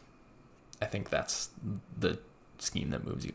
She's got big attacks, Manxum, and any of her red cards, and Momentous Shifts all hit like trucks. She's got 6 healing through 2 copies of Looking Glass, so she's actually decently tanky, especially with her defense bonus. She's got a great sidekick. It's hard to kill and has lethal attacks. Her weaknesses, while her sidekick is pretty good, it's hard to keep it alive because you're either spending feints or blank momentuses or Manxums or skirmishes on it, or just like letting it die in like 2 hits. So it's always a little risky, but I think given the amount of Alice-specific cards and your defense bonus, you can probably afford to use skirmishes on Jabberwock, maybe even feints. At the end of the day, you are moved to and melee, so you do have some movement effects, but they are usually on lower value block cards, which can hurt you. And when you need to boost, it also hurts. You have form changes. Now, form change heroes like Jekyll and Hyde and Moon Knight, there's just a little bit of intrinsic inconsistency, and being in the right form at the right time matters a lot, and you can never guarantee that you will be. You can try your darndest, but it's why some people kind of just go try to be Big Alice the whole game, just so there's a little bit more consistency and just damage output. But optimizing the form changes between going to big and small when it would best benefit you can be very tricky to do, and is a trap that I think certain players fall into. In terms of good matchups where the opponent has to approach, like Sinbad, sure, just walk right up to me. I'm big, I'm going to smack you on my turn. Characters like Robin Hood that can't block very well. Characters like T-Rex, which can't cancel, so a lot of your big attacks like Manxum will go off and just deal a bunch of damage. You're also tanky enough to withstand a lot of the pressure that these characters will throw upon you, and you've got a decent amount of draw power to match them as well. In terms of some even matchups, we have Beowulf, Moon Knight, and Luke Cage, more of like the bruiser type characters. And in terms of bad matchups, we have Dracula, Ghost Rider, InGen, and Wukong. InGen and Wukong being horribly anti-melee, and you are, like Beowulf, a just straight-up melee character that just doesn't really have a chance against those characters. Ghost Rider, who can just ping you a bunch without attacking you and triggering Looking Glass. And Dracula, who you'll have to approach, and he has like the defenses to deal with you, and can also just beast form over your relatively low HP that he can whittle down with pings and ravenings, and then suddenly Looking Glass can't heal you when you're already dead. So yeah, overall, about even in terms of matchup spread, but in terms of tournaments, she went 4-17 in the Winter of Champions 2023 and went 6-5 in Summer of Legends 2022. So she really isn't being played that much to have like an accurate sample size, and it's like all over the place. So I really don't know how she's performing. I felt like the numbers weren't even relevant enough to put on the screen. So she is just classically mid, and yeah, just like Daredevil, I guess. And we have Sinbad in the mid tier. His strengths: he can move like a madman, he'll draw like a madman, and he will attack you with voyages like a madman. Basically, he's mad. He's gonna move and attack you every turn. He's got some decently big value buff attacks, and if you can't stop that, he will run you over throughout the course of the game. His weaknesses, though: he has to approach you. He's melee and doesn't really have a game plan outside of attacking you because he has to attack you. And so characters that benefit from being approached and then being able to kite with advantage, or characters that just love not having to maneuver on their first action to attack, play into Sinbad's game horribly for him. And if you can cancel an above average amount of times, you're not going to be able to get a lot of those high damage voyages off or voyage home, and you'll fizzle out very quickly. So some good matchups against like low cancel people like Little Red and Yanenga. Sinbad absolutely just obliterates them. You get the voyages all day, and usually you just chew through your opponent's health. There's nothing they can do. Beowulf is also really good for you. Same with Raptors and Bullseye. Just limited blocks or low value blocks or just a squishy hero. Really easy for you to just plow through. And also Genie, you have the card draw to keep up with him and the pressure to pressure him. In terms of even matchups, we have Ghost Rider, which even though you have to approach him and it makes the ability really easy for him, he only has 2 feints, so you can get a decent amount of damage on him when you do actually attack him. Moon Knight, who has an even matchup. You know who you are. Ashley.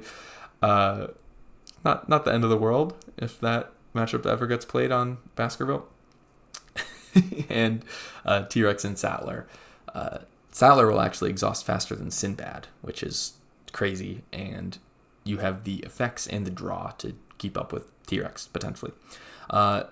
Bruce is decently even, but he has a slight edge because of his bunny hop. You'll never get to double attack him, and thus, if he can just survive long enough to attack you enough times, he'll win.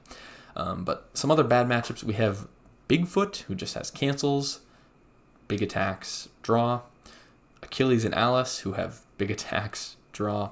Dracula, who just loves when people end their turns next to him. He'll just ping you to death.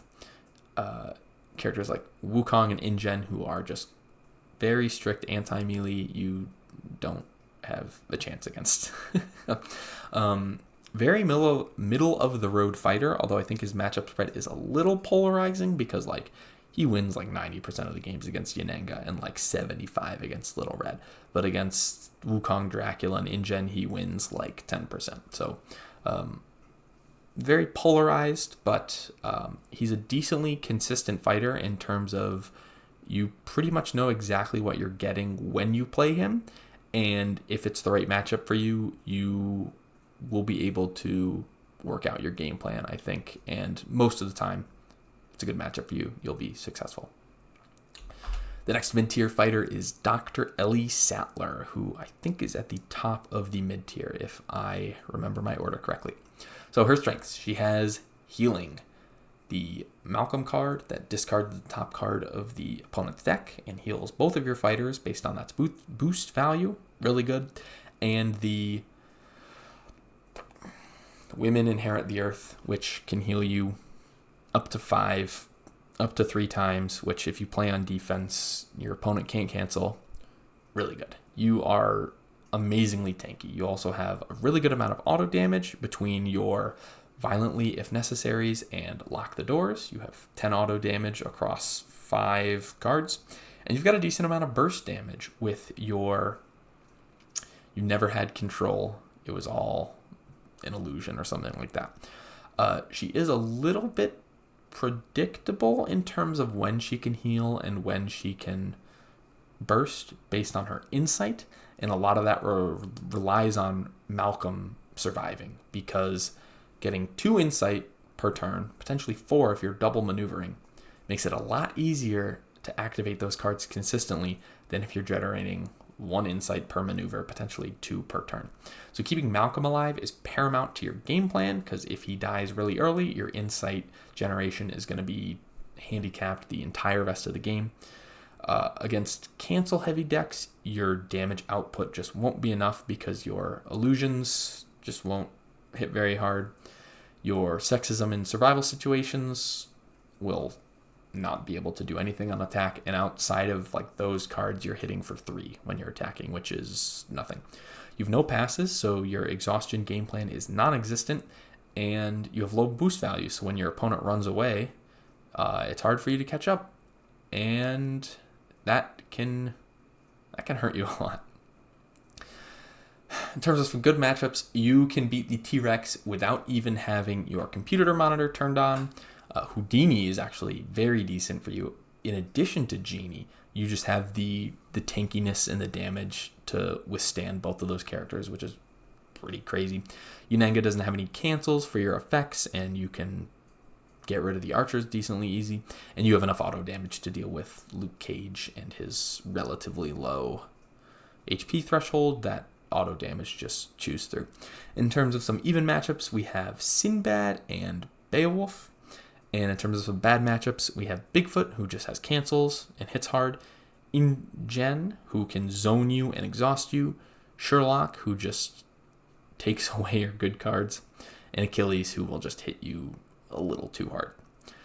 She actually has like an insane win rate. It's almost 60%, which I'm not even sure why it's that high, because she is not that good compared to the other characters with a 60% win rate. But her tournament win rate is very inconsistent, because in Winter of Champions 2023, she went 13-12. And in Summer of Legends 2022, she went 7-19. So she was slightly above 50% and then way below like 30%. So definitely some noise there in the data, and just as time goes on, we'll see exactly how good she is. But I think given just her playstyle is very easy to exploit, and unless they make fighters that can't exploit it very easily, I think she's only going to go down from here. But who knows, she might have another like T-Rex level matchup where she just hard counters that person. She's also decently good into Little Red and Bruce. Bruce doesn't have a lot of HP, also really good into Bullseye for the same reason. And against Little Red, no cancels, so she can, no cancels, like limited cancels, so she can make full use of that. So we are out of the mid-tier. We're finally getting into some of the more competitively viable fighters with the high tier. Let's take a little tier change break to drink some water, because water's the way of life. You gotta be like it sometimes and consume it to survive.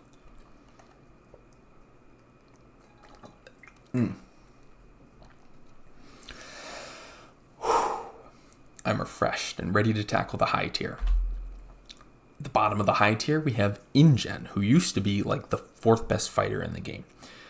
And he was the 4th best fighter because he is move 3 and ranged, which is crazy, has multiple sidekicks, which is also crazy. He's really good at zoning you with his ability and his sidekicks. He just straight up counters some melee fighters like Beowulf, Alice, Sinbad. Just like the double melees, he just wrecks. The people that like have to approach and attack, he can just deny that from them all day and just kill them. He's got a decently versatile strategy. I think InGen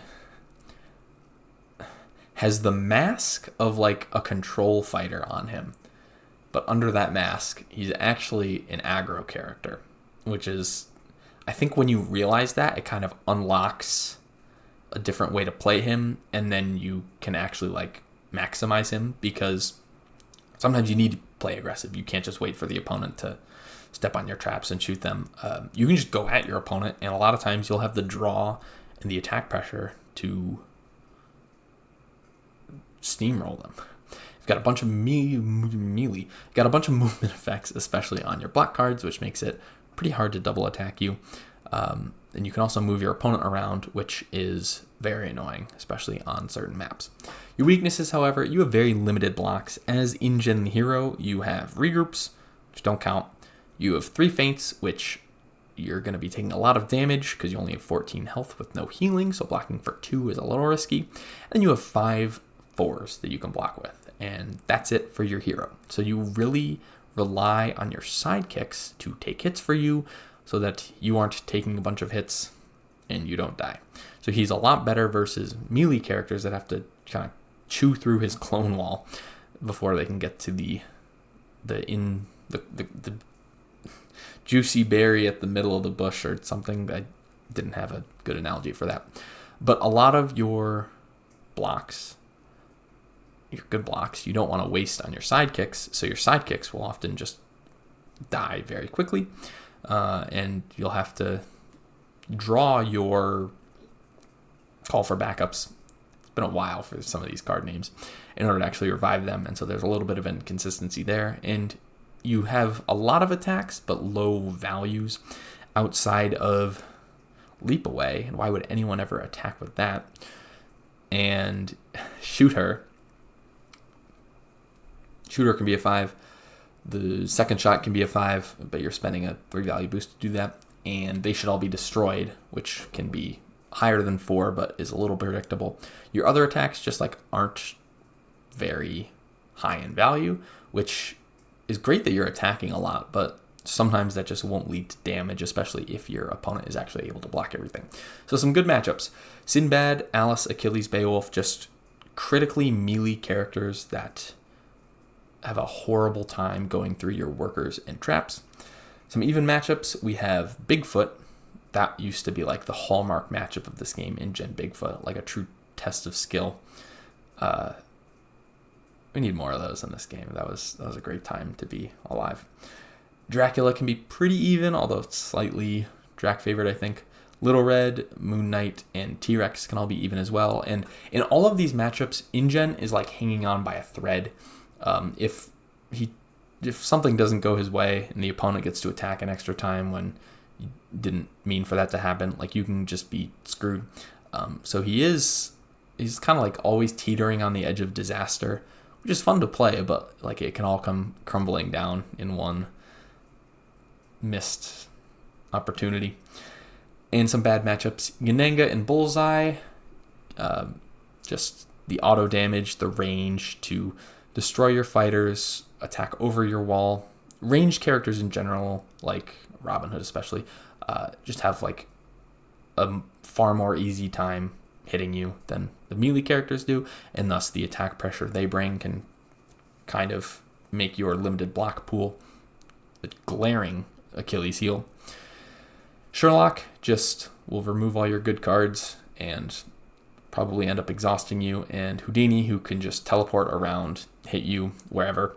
I think this character has certainly fallen from grace in the public eye since his dominance when he was considered one of the best fighters in the game, but I definitely don't think you should underestimate him because he is still very good into a large majority of the roster. It's just most of the higher upper echelon of like meta relevant characters have something against him that makes him bad into them, like Yanenga and Houdini and Sherlock, but definitely don't sleep on this character because he can still come back and bite you in the butt like Bryden did to me when he picked him in Winter of Champions this year. in Arsenal. He just absolutely wrecked me with that in-gen pick, and I kind of forgot about him. So yeah, his win rate's even to slightly above even. Don't sleep on him though. The next member of the high tier is Dracula. So this is the classic, like, this is my win con, I'm going to execute it, and it's probably just kill you. He's just got a lot of damage, whether it be from his ability pings, Ravening Seductions, Prey Upons, his big attack. He's got two of the best cards in the game with Beast Form and Do My Bidding. Really good, like, end game scenario that he can set up for himself. He's decently good at surviving to the end game, especially with cards like good block cards like Bidding, but also he has a bunch of passes and healing to prolong his life and prolong the game. He's got card draw with his ability and just a stunning amount of lethality, even though it's like all baked into like two good cards. In terms of weaknesses, it's kind of hard to keep your sidekicks alive because usually a 4-value attack will just do the trick. Although they do have 2 copies of Exploit at their disposal, but whether you want to waste those on sisters is up for debate. Got a low block count, only 12 blocks, 3 feints, 3 dashes, 2 exploits, 2 biddings, and 2 look into my eyes. And you have a lot of polarity in the quality of your cards. So for example, Do My Bidding, great block card. Look into my eyes, usually not a great block card. Beast Form, great attack card. Feeding Frenzy, horrible attack card. You have a lot of good cards and a lot of bad cards. And that can kind of be a problem when you can't find your good cards. Although your ability does help you dig through your deck and find more cards. Even cards like Exploit help with that a little bit. And the fact that you want the game to go longer rather than shorter can also help you see more of your cards. Big yawn. It's 4:30 in the morning right now as I'm recording this, and I've been recording for a while already. But yeah, Dracula is like the classic straight up scary fighter with a scary win con that will eventually just win the game if you let it get to that point. He's really good against characters that have to approach him, like Sinbad and the Raptors, because then he just deals a bunch of damage, draws a bunch of cards with his ability. Luke Cage, he has enough auto damage to get over, and a big attack to boot. And Little Red, another characters like this with limited cancels, potentially squishy health, and low value blocks. I think Bullseye also falls into the same category where he can take advantage of that. Some even matchups, we have Achilles, Medusa, Moon Knight, InGen, and Bigfoot, which are all like decently high tier characters that he like has a shot into. And also Invisible Man. That used to be like one of the best matchups for Invisible Man. Like that's why people would pick Invisible Man to like counter the other person's Dracula when they played the matchup a bunch, but still even. Bad matchups. Bullseye. Beowulf just has too much health, and also Grendel. Although we've talked about that matchup before when we were talking about Beowulf, the Grendel nerf makes it a little bit better for you. Yenenga just has too much health. Ghost Rider has too many answers to your big attacks because he has feints, but also has penance stairs, and you can't really bidding the penance stairs because then you could get hit for 6. Ghost Rider can also just chew through your sidekicks pretty easily. That's a really tough matchup for Dracula to win. Wukong, you don't attack Wukong enough to pressure the good block cards out of his hand, so you'll never really get a satisfying beast form on him unless it's really early in the game and he just hasn't drawn it yet. And Genie, who can take away your key cards, has a decent amount of auto damage, decent amount of health, can pressure you aggressively. Dracula is usually a decent anti-aggro character, except when the aggro character is range, because then he doesn't get his ability damage or draw off, and it's a little harder to keep up. So that's why he's good against characters like Sinbad and Raptors, but the Genie can provide a little bit of a problem for him. So in terms of tournaments, he's just like mid to low 50s, but definitely think this is another like classic character like InGen that we shouldn't necessarily underestimate, because while some of the new releases have made him obviously less overall powerful, he still is decently dominant in the matchups where he is. So like once Battle of Legends Volume 2 came out, he was kind of in the same camp as Robin Hood and InGen, where his value kind of tanked just because Yananga, Wukong were at the top of the meta and he couldn't do anything about them. But I think there still are some Marvel characters coming out that he has a chance into. So I did make a meme about him once where he was like, I photoshopped Sal Volcano to look like him and say, congrats, he was today's big loser. But I definitely don't think he is as big of a loser as he once was. He's still on the incline out of his pit of despair. But he's like over 50%, so like, that's good. Next, we have Luke Cage. He's high tier. He hits like a truck. He's got a ranged sidekick that also hits like a truck. He's got really good blocks, especially with his ability. He can block for 4, have a 4 value cancel, a 4 value move and ping. Skin like titanium can be really scary. He's got card draw. He's got recursion. He's got a lot of things. It's just the big weakness he has is effect damage. If you're playing a deck that can deal effect damage pretty easily, like Sattler or Achilles, or maybe even Little Red, Luke will have a little bit of a hard time. But against more like straight up characters with just like that will attack you a bunch, low value attacks, he thrives on. It is a little bit easy to kill Misty, especially because Got My Back is like not a good card, because that's just like not what you want Luke to block with, a blank 3. And you don't really want to waste Daughter of the Dragons on defense. So a lot of times you're just blocking with like a pushback, which means like in 2 hits, Misty's going to die. But depending on the matchup, keeping her alive might be worth using a Daughter of the Dragon on defense. You've got low versatiles, which means you're not very versatile. Means you can draw hands of red where you can't block anything. You can draw hands of all blue where you can't attack anything. And compared to a deck like Spike, which is almost all purple, I can't believe I'm using Spike as the example.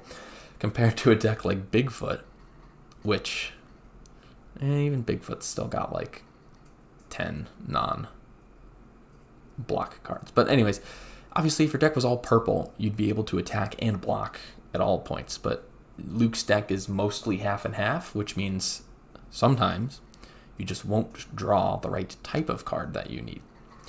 You also are move 2 and melee with no movement effects outside of Where's My Money, which is a mist form, but it is a non-universal mist form. You have to teleport to the nearest fighter, which your opponent can play around, and also you'll just have 2 copies of that card, so unless you're spending your still standing recursion getting 1 back, you are generally slow and plotting and have decently low boost values. You have a decent amount of 3s, but you'd rather put those into heroes for higher than having to move 5, but sometimes that's what the game calls for. You are really good against characters that hit for low values, like Robin Hood. Robin Hood like literally does not have enough damage to kill you. Bruce Lee, InGen, Bloody Mary, Bullseye, like all of these characters just like don't really damage you that much, and you just hit them back way too hard for their liking. Some even matchups you have some meta fighters like Moon Knight, Elektra, Yananga, Little Red. Those are all like very even, very close. I Am, Jekyll can be a little even, but I think Luke will win most of the time. And some bad matchups, you have Bigfoot and Achilles, which just hit too hard. The Bigfoot matchup on UM League is like 40% for Luke, which is wrong, because as Bigfoot, you use your ability every single turn, and you hit him with 3 logs, and you use 3 Jackalope Horns. You just dig through your deck for those cards, and that's 12 damage. And then you just need to land like another attack. You need to land a Savagery that he titaniums or regroups, or you need to hit a Momentous into not Trash Talk, and then you win. That matchup is like, I don't want to say Sinbad Yananga levels, because Luke does have decent amount of draw, and he hits hard if you're not ready for it, but like Bigfoot should win that every time.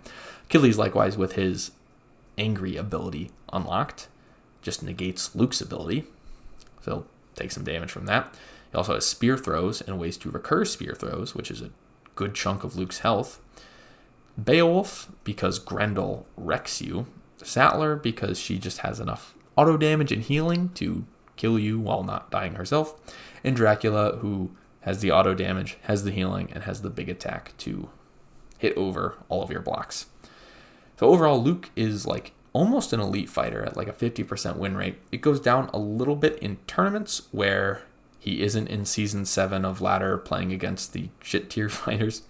But overall, still a very strong character, very powerful character. And outside of like that one, the two glaring weaknesses of like the red and blue deck, and also just suffering to effect damage, is a very strong and decently consistent fighter. The next character in the high tier is Achilles. Again, he hits like a truck as well, especially with, with Bat Dead, the +2, the angry bonus. Not many characters can survive a whole game of angry Achilles. He's got an elite defensive package. I think Achilles has like one of the most block cards in the game. I think someone did the math once. I think Achilles has one of the most block cards in the game, and Pat has one of the most attack cards in the game, or like cards you can attack with, cards you can block with. I'll say this, I'll get memed for it. Achilles heal isn't that bad. Skirmish is great. Battle Hardened is great. You've got the Wilies and the Hermes, depending on if you're against ranged or melee characters. And of course, you've got Under Achilles Helm, which can just make Pat take a bunch of damage, kill him off. Suddenly you're angry. Battle Hardened Recursion, one of the best recursion cards in the game. You've got auto damage with Spear Throw, and you've got card draw when you're angry.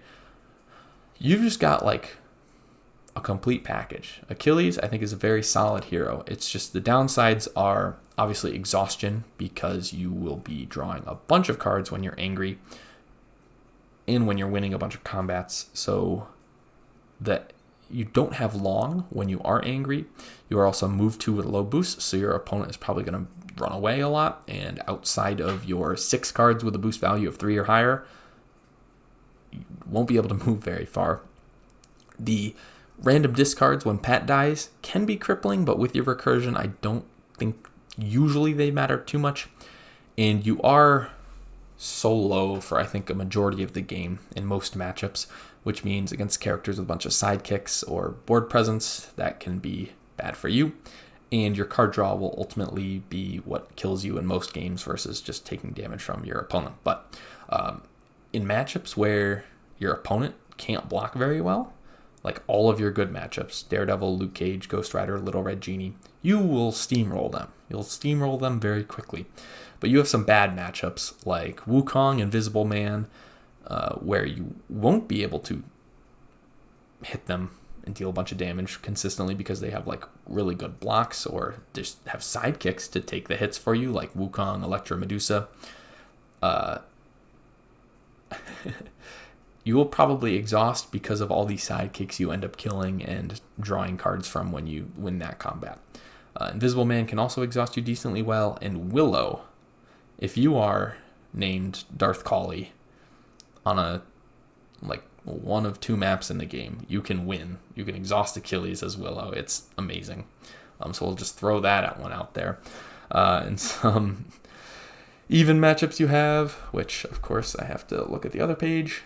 Bigfoot, Bullseye, Yananga, Dracula, Robin Hood, and T-Rex are all pretty even. So a lot of times that will come down to when Pat dies, what cards get discarded, and how well your opponent blocks in the following turns. And the matchup with Sherlock is actually decently close. It's only 40% for you, but on tighter maps where your opponent can't run away the whole game, so not Sherwood, referencing a specific semifinal game, you might be able to just pressure him down. Achilles seemed like a coin flip fighter at a 50% win rate, but I think, again, that's a case of like matchup polarization, because there are certain matchups, like the ones on screen, where he absolutely just dominates and rolls through his opponents, and there's some where he just like really doesn't have a chance. But I think he is very, very solid and has a decently high floor for what he does. He's got the auto damage, the damage from attacks, card draw, decent blocks. So I definitely place a little bit too much faith in him sometimes, I think, but very solid high tier fighter. Let's take a little bit of a water break. I'm digging from my backup cup now. I've already drank like 24 ounces of water this video, so keep up if you are not.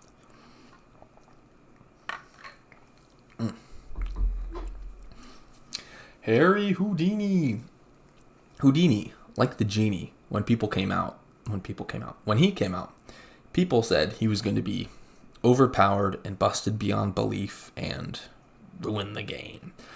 But as time has passed, I think the opposite has proven true, and that both of them are like relatively balanced characters that have some pretty glaring weaknesses when you actually play against them. So strengths: Houdini's ability lets him boost his maneuver and teleport anywhere on the board, which means you can never really run away from him.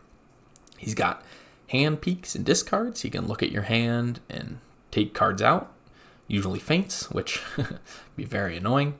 He's got healing with his all part of the show card. He's got auto damage with sleight of hand or misdirection. I never remember which one is which. He's got a bunch of card draw. A lot of his boost effects let him draw cards. And he usually will be maneuvering a lot, so he can be very aggressive with his teleportation, his card draw, his auto damage, his hand rips. He's got a lot of cards that let him boost, which can deal a lot of damage. So he is like a combo aggro fighter that's like on the upper echelon of like being a mid-ranged, but like not quite a true aggro character. He's a lot of fun. One of my favorites. His weaknesses: cancel vulnerability. So he doesn't like playing against cancels because they ruin a lot of his boost effects. They don't let him boost, which doesn't deal damage, and they also don't let him actually get his boost effects off. So against characters like Bigfoot, they can give him a little bit of trouble just because having 5 cancels against this character is very, very good. Houdini also has no cancels because his feint, the one that has the boost effect of dealing 2 damage, which I can never remember if it's sleight of hand or misdirection. I really can't. This is going to bother me. But anyways, that card you want to boost with so that you can deal 2 damage. And usually you'll play that with big reveal, get it back, and do that twice and deal like 10 damage to the opponent that they can't do anything about. So you don't want to use those for their feint effect, which means characters with effects that you want to cancel kind of put you in a rough spot, because then you either limit your damage output by playing it as a feint, or you maximize their effects by playing it for damage and letting them get the effects off. So that can kind of disrupt your game plan / win condition a little bit. You also have a low amount of blocks, I think with only 13, and you have low block values in general. You have a lot of 2s, although one of them will bring you back from the dead if you die that combat, and one of them lets you boost it, so you won't be taking the straight up damage most of the time. And one of them is like a helm effect that makes your sidekick deal the damage. So not necessarily the end of the world, but you play a different game than other characters, and it's fun or frustrating depending on how it goes. So you're actually decently good into Sherlock because you can pressure him, you can rip some cards out of his hand. Although a magician never reveals his secrets, won't prevent him from looking at your hand, but you can use that to cancel his study methods. Interesting interactions there.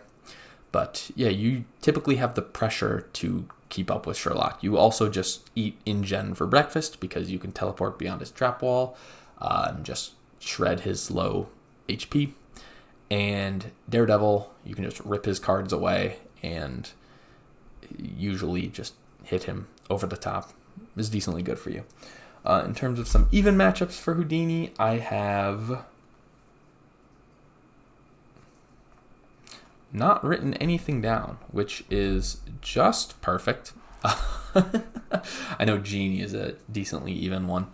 In terms of some bad matchups, Bigfoot, too many cancels, Sattler, too much health, decent amount of auto damage, Achilles, hits like a truck, Wukong. You would think this would be better for Houdini, but surprisingly, it's not. And Medusa just has the pings and the value discards to kind of ruin your day, as long as, in addition to being like hard to kill with a decent amount of health. And Sinbad has the draw and movement to keep up with you.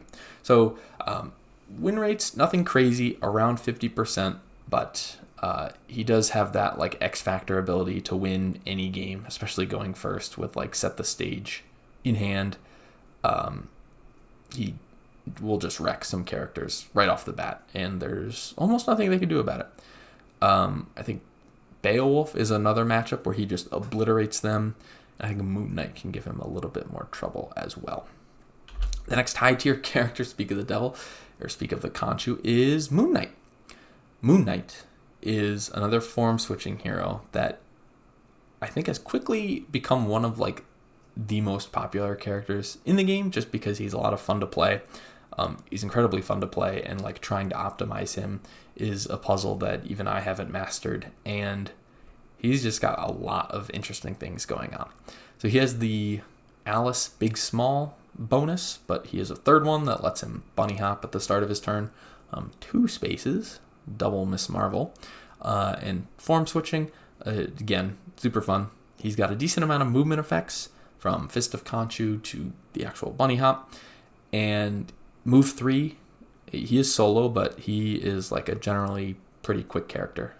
Even Travelers of the Night lets him move 4 spaces, which is really good on Khonshu turns, because as Khonshu, he deals an extra 2 damage and doesn't take auto damage, which is absolutely amazing. It makes him one of the best exhaustion endgame fighters, because on a third of his turns, he just won't take any damage.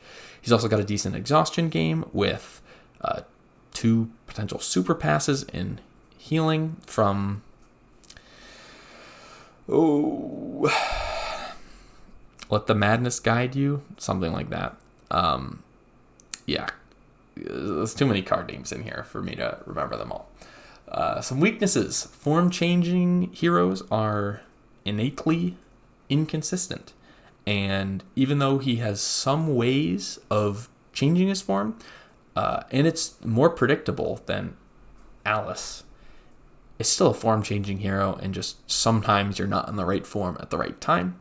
Your card values are also relatively low, so attacking when you're not Khonshu, and just being Moon Knight in general, not a lot you can do to actually progress your game plan, although your game plan is pretty good. As you regroup on Moon Knight turns, you slam your opponent on Khonshu turns, and then you switch immediately to Mr. Knight, and you're a really good defensive character. It can be hard for your opponent to kind of like fit in those turns where they can actually progress their game plan. And you also have kind of low card draw, which usually you don't care about because you just want to play to the exhaustion game. But like besides the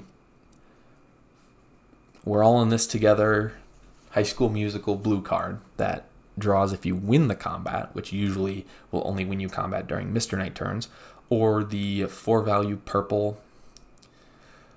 I really don't know some of these card names. The 4 value purple that you can deal yourself 2 damage to draw 2 cards, which you really don't want to do when you're not Khonshu, or let your insanity guide you, which you never want to play ever unless your name is Pomadepin and you always turn 1 use that card as your first attack. You don't really have card draw, which means against aggressive fighters, you can kind of find yourself in a little bit of a pickle.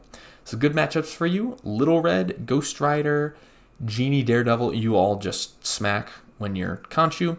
The Conchu bonus also helps prevent things like Son of a Boxer or Ghost Rider's Vroom or Little Red's cards from dealing you any auto damage. Genie, you typically just shred, and he can't really hit you back hard enough. Beowulf, you just wear out of blocks, and of course Grendel doesn't do anything on Conchu turns. Some bad matchups, Yanenga. It seems doable on paper, but Yanenga just has so much value in her deck that you have to play perfectly. You have to take the second attacks from double attacks and just take her to the edge of the end game, and you can barely squeak out a win sometimes, but just like one little mistake, and I think if it's a good Yanenga player, you'll just never be able to recover. Wukong counters melee characters. You are melee.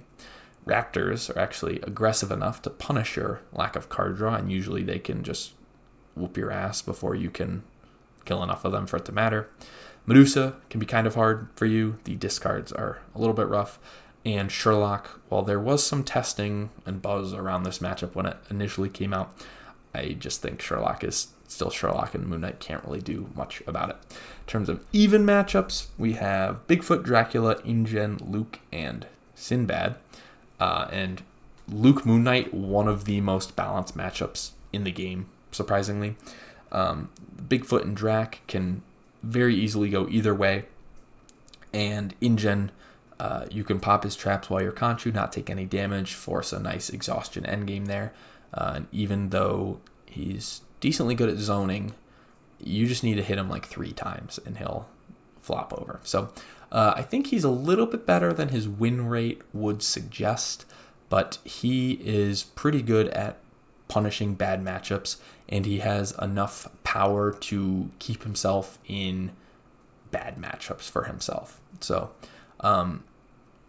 he can win almost any game, but some of them are certainly more uphill battles than others.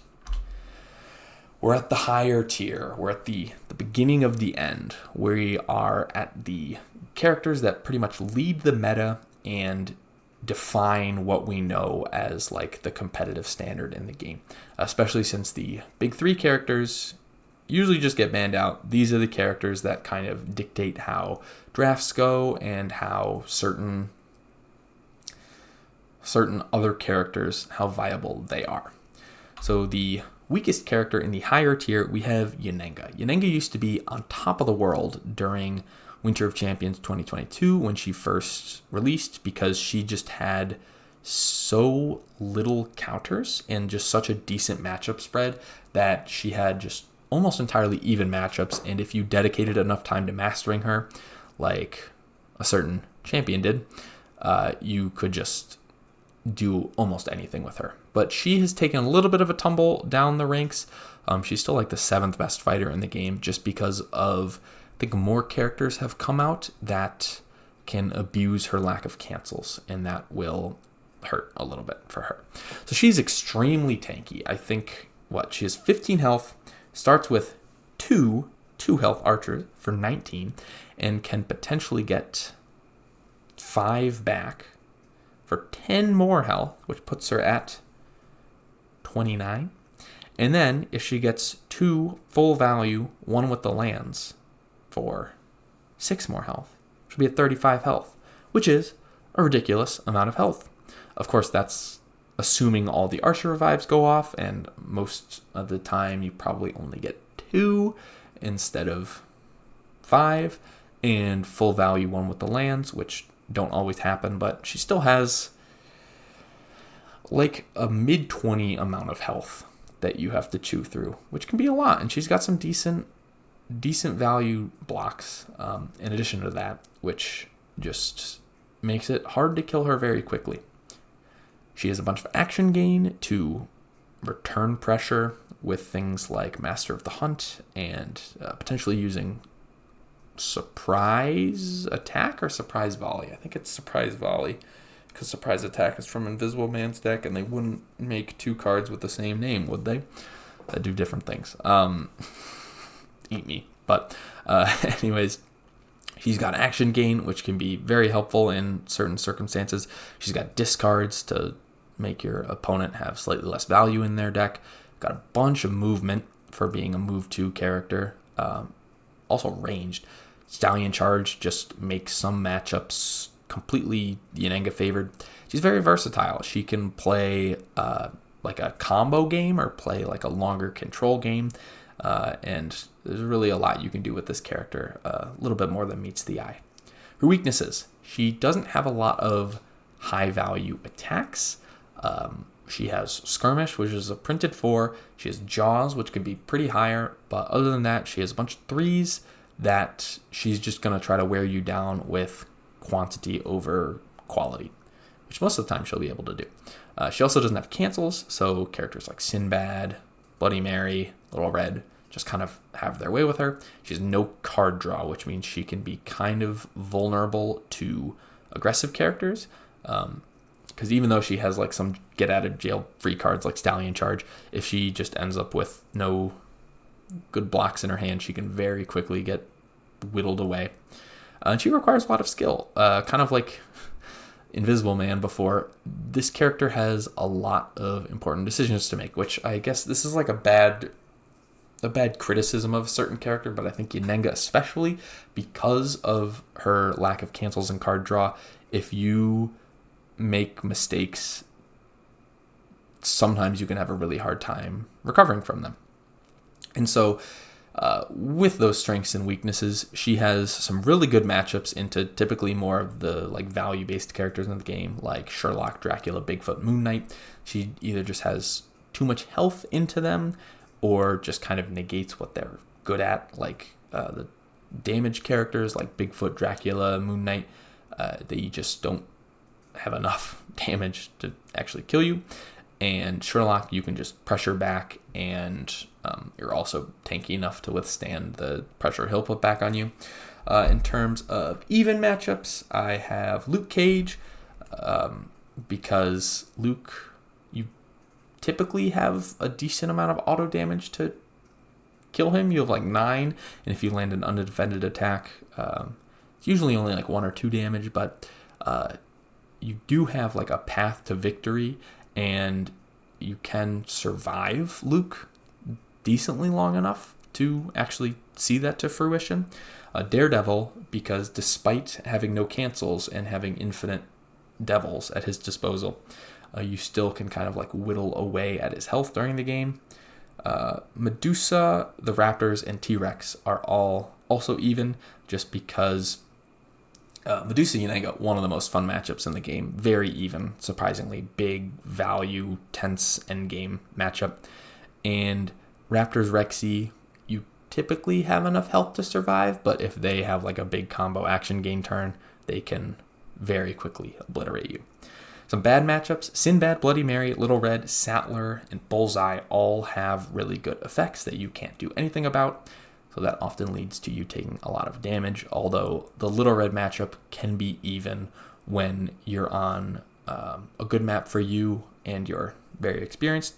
And Electra, for some reason on the site, it shows up as a bad matchup, but like when I play this as Electra, I felt kind of helpless, although, to be fair, I was playing against Zero Skater's Yenenga, which is probably the best Yenenga on Earth. But there's like a decently large sample size for this matchup, and Electra just can't seem to, or Yenenga can't seem to win against Electra consistently. So apparently this is a bad matchup. Love to play it a little bit more and explore why that is. Overall, the win rates don't look super impressive. They're just like an overall 50% win rate roughly in tournaments. But I think there's more to that than what there appears to be, because if you master this character, the even matchups become favored for you, which is what we saw with Zero Skater. So yeah, next up in the high tier, we have Bigfoot, the classic Big 3 member who's been knocked down a little bit ever since Volume 2 came out. I did a whole video unpacking if he was necessarily bad into the Volume 2 characters, which we found out like Wukong wrecks him, and he's just even into Achilles and Yanenga, and all three of those fighters were meta-relevant upon release, so he was no longer like in the elite, but he still is very good because he dominates a large majority of the roster with his big values. He's going to hit you hard, and there really isn't anything you can do with that. He's got 5 cancels. He's going to cancel all your effects, and there really isn't anything you can do about that. He's got card draw on demand. If he wants to draw cards, he can draw cards, and there really isn't anything you can do about it. He's got a lot of movement, whether it be through Crash Through the Trees, Skirmish, Hoax, or the fact that he's just a move 3 fighter. He's going to move. He might move through you, and there's not a lot you could do about that. He's also got one of the best sidekicks in the game because it's a consistent 6 auto damage that can use all of the blocks that Bigfoot can. So moral of the story, Bigfoot's going to do his thing, and there usually isn't a lot you can do about it. His weaknesses. He's going to play a straight-up game that is very predictable. You know exactly what it's going to do. He's going to hit you. It's either going to be like 4, 5, or 6, or it'll be a regroup. And when he blocks, he's going to block for 4, or he's just going to cancel it. So he's got a strong game plan, but it's like a very narrow game plan. And if you are able to just subvert that game plan, say as Wukong with your clones and your ultimate defenses, you'll just win because Bigfoot doesn't really have another path to victory besides just being super aggressive and hoping to get lucky. Same with Sherlock, Elektra, Medusa, Yanenga. Basically, like the top tier fighters in the game, Bigfoot is not great into. But everyone else below him, he has a pretty decent shot at dominating. He's really good into Sinbad and Daredevil because of all of his cancels and his big damage. Houdini, he's got solid enough blocks and enough damage to return fire, also cancels, and he should obliterate Luke Cage every single time they step on the same battlefield. In terms of some even matchups, I have Achilles, Dracula, InGen, Little Red, Moon Knight, and T-Rex, which are all other like good to great fighters, and basically probably everyone in like the mid-ish tier and down. He's Joey Chestnut and they're hot dogs, and he just gobbles them up. So overall, his win rates don't look super impressive, but again, this is a character that I think has been slept on due to recent releases that is still very much a force to be reckoned with. Next up in the high tier, we have the T-Rex, who is one of the scariest fighters in the game to go against because she's going to go at you going 110 miles an hour for like 8 turns. And if you can survive those 8 turns, you'll win. But it's a little risky and very hard to do so. She's got card draw. She is amazing at drawing cards because she will always draw one at the end of her turn, which means it's very hard to aggress her because she will draw more cards than you, and you'll see very quickly why you need to run away from her instead. She's a large fighter, so she can attack from range-ish. She has like 1 space. The Miss Marvel effect, although I think it's the large fighter effect, not the Miss Marvel effect. And also 2 spaces, so she can attack more things. She takes up more space. Pretty cool. She's got a lot of random discards, so she can take your best block away sometimes and just wreck you. And she's amazing on advantage. When she's playing on a tight map going first, oh boy, you better mulligan for a good starting hand of blocks. And she has one of the best offensive packages in the game. Granted, there is a lot of self-auto damage, but there's ignore, there's boosts, there's auto damage, there's just commandings. There's a lot to love there. There's shifts. So yeah, a lot of damage, a lot of power. Let's take a quick hydration break before we talk about the weaknesses, because it's been a while.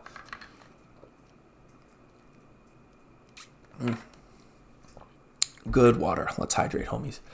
So, weaknesses. Card draw. She's going to draw a lot of cards, which means she will eventually exhaust. Exhaustion is a very valid lose condition for her, although a lot of fighters have a hard time getting to that point against her. But if she does get to that point, she will burn out very quickly. She is a large fighter. She's by herself, and you can position sidekicks and like move away from them to make it so that she can't really attack the hero. She's not very maneuverable because she only has move 1, which means it's kind of easy to corral her if you have the fighters available too. Against solo heroes or just heroes with one sidekick, this is a lot harder, but against multi-sidekick heroes, they can kind of pose an issue in terms of positioning, but you have Thrash for that, which might not always work due to the map. But you also don't have any cancels, which means characters that have really good effects or a bunch of action chain can get those effects off or just deal a bunch of damage all at once to you, and there's not really you can do about that. You are not good at blocking. You have Terrifying Roar, which is really good. You have a Blank Shift, which is not. You have the blue 1, which is also pretty bad, in my opinion. And according to some people, it's like one of her best cards, but I don't like it. And you have Thrash. And outside of those mostly mediocre cards, you're not generally going to block a lot, which means if your opponent can hit you hard quickly, which not a lot of characters can, but if they can, a lot of your self-damage cards become a liability for you. You also need advantage because if you're playing on a map like Soho, you're going to have a horrible time. I think map pick matters a lot more than going first for T-Rex, but you need some form of control over that. Otherwise, you're going to have a really tough time because there is a huge difference between playing T-Rex on Raptor Paddock versus playing T-Rex on Soho or like King Solomon's Mine, for example. So some good matchups for T-Rex. Wukong, who doesn't have any cancels, who you can just shred through with all of your attacks that have really good auto damage effects on, but also like your card draw to be aggressive and just wear the Monkey King out. Dracula, who doesn't have a lot of blocks, and also, like Beast Form, is not as lethal against a character with 27 health. You have ways of dealing with his sidekicks as well. And Little Red, who you can kill the Huntsman pretty quickly, and then you can pretty much just shred through Little Red's health. So, pretty good for you. Some even matchups I have are... There's actually a lot of even matchups. You've got Daredevil, Bigfoot, Achilles, Alice, Yen, Sherlock, Moon Knight, and Medusa, who either have decent damage mitigation, decent effects that you can't do anything about, really good draw, or really good offense to hit you back. I would also throw Sinbad's name into the mix there as well, because his movement and damage output with effects is decent. About halfway through the game, T-Rex will be aggressing, and then halfway through the game, it'll kind of switch, and it'll be like, oh crap, Sinbad is like the offensive force to be reckoned with, and that shift is so amazing when it happens. Sattler can beat T-Rex without using a monitor. Bruce Lee has decent enough draw and effects to actually win faster than you can, and Elektra can make it really hard to actually hit her with all of her hand, and she can probably exhaust you more often than not. But really good win rates all around from T-Rex, 60%. There is not a lot most of the roster can do about her, and she will eat a lot of them for breakfast. And the last higher tier fighter is Sun Wukong, the Monkey King, the least controversial fighter in the entire game.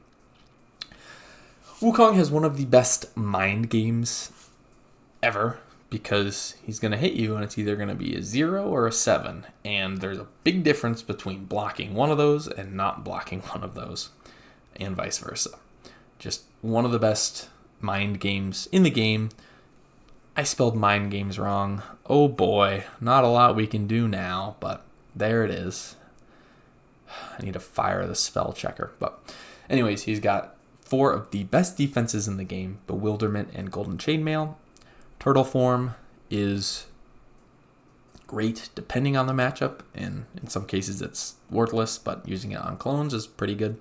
He just straight up counters melee fighters, just like InGen, although in a very different way. He has an infinite amount of sidekicks potentially, and just has an insane amount of value given his double attacks and his cards that you have to boost, like Ox Form and Tortoise Form, that make you spend multiple cards on the same effect. Same with Taunting Laughter. Just he will make you waste a bunch of cards and then profit off of that. His weaknesses, he doesn't have any cancels, so effects-based fighters will usually be strong against him, except normal, like, fighters that, like Little Red, or maybe even Sattler, that have, like, damage effects, or recursion effects, healing effects, things like that, will do good, but effects-based fighters like Sinbad or Bloody Mary will not do good against him, despite not having any cancels, just because he is more anti-melee than pro-cancel in that regard. He doesn't have any card draw, so he's decently weak to aggression if that's your fighter's game plan against him. You can wear him down, and if he doesn't have the blocks in hand, you can land a good amount of damage on the hero, which is pretty hard for him to come back from. He has a reliance on Phoenix Form. If you don't draw Phoenix Form and you don't get some of your health back, you can very quickly see the end coming for you. And your clones are decently easy to kill, especially as 1 health sidekicks. They're weak to auto damage, and blocking for them you can do, but a lot of times if your opponent is attacking with like a 4, the clone is going to die. So some good matchups, just straight up wrecks some classic melee fighters like Bigfoot, Achilles, Alice, Sinbad, Beowulf, and then Moon Knight and Dracula just don't have the resources to deal with all the clones you can make. The Dracula matchup is absolutely horrible because when he does actually finally attack your hero, you just bewilderment the beast form, and he will exhaust very quickly using his ability on clones. Some even matchups, I've written down Sherlock, Little Red, and Robin Hood, because even though Robin Hood and Little Red seem like gimme matchups for them, Wukong still has enough going for him that they are very close, and the Sherlock one is close. That's a fun one. And some bad matchups for him, Medusa, just ping the clones. Electra will rip the good defenses out of your hand when she revives and then kill you. T-Rex can attack over the clone walls, has good way to deal with all the clones, and just has horrible effects for you. Yunanga will Stallion charge your clones, Daredevil will through adversity your clones, and Ghost Rider will vroom your clones. So the heroes that can deal with your clones will absolutely wreck you. The heroes that can actually like put damage on your hero with effects will actually wreck you, but the heroes that need to attack a bunch, you will counter wreck. So as you can see, almost 60% win rates, definitely one of the best fighters in the game, one of the most polarizing fighters in the game, because you either love him or you hate him, and he either wrecks you or you wreck him. There usually aren't very many close matchups when it comes to this character. And just like the Flying Dutchman must always have a captain, Unmatched must always have a big 3. So now it's probably the moment most of you have been waiting for. This is the absolute top tier of Unmatched. These are fighters widely considered overpowered and excruciatingly dominant, much to the chagrin of everyone that just wants a fair and balanced game to play. These are fighters that excel in almost all of their matchups with very little counters, if they even have counters. Just the best matchup spreads in the entire game, and they can do a ridiculous amount of things with their kits. So the first member of the big 3 I want to talk about is Sherlock Holmes. So Sherlock came out relatively early in the game in Cobble and Fog, and he has been an absolute menace ever since then. He has forced discards. He has 2 copies of Eliminate the Impossible, which lets him look at the opponent's hand and just pick a card for them to discard. And he also has Confirm Suspicion, which lets him name a value, and if your opponent has a card in their hand with that value, they have to discard it, and then they take damage equal to the boost value of that card, which just Eliminate the Impossible, then Confirm Suspicion is just an absolutely brutal combo because you lose 2 cards, you take some damage. It's rough. And speaking of damage, he has a lot of auto damage between 3 copies of Confirm Suspicion, words are hard, 3 copies of Counterpunch, 2 copies of Master of Disguise, and just some 5s. He's got a ranged sidekick, Watson, who has ranged 5s. He's pretty tanky to hit. He's got healing. Speaking of which, he's got a relatively high hit point. He's got 16 starting health and can potentially heal 4 points of damage. His sidekick, Watson, has 8 HP and can potentially heal 2 points of damage, so just very tanky. They are feint-proof. The effects on their cards cannot be canceled, which doesn't really matter because the effects of The Game is Afoot, Deduce Strategy, Counterpunch, Service Revolver,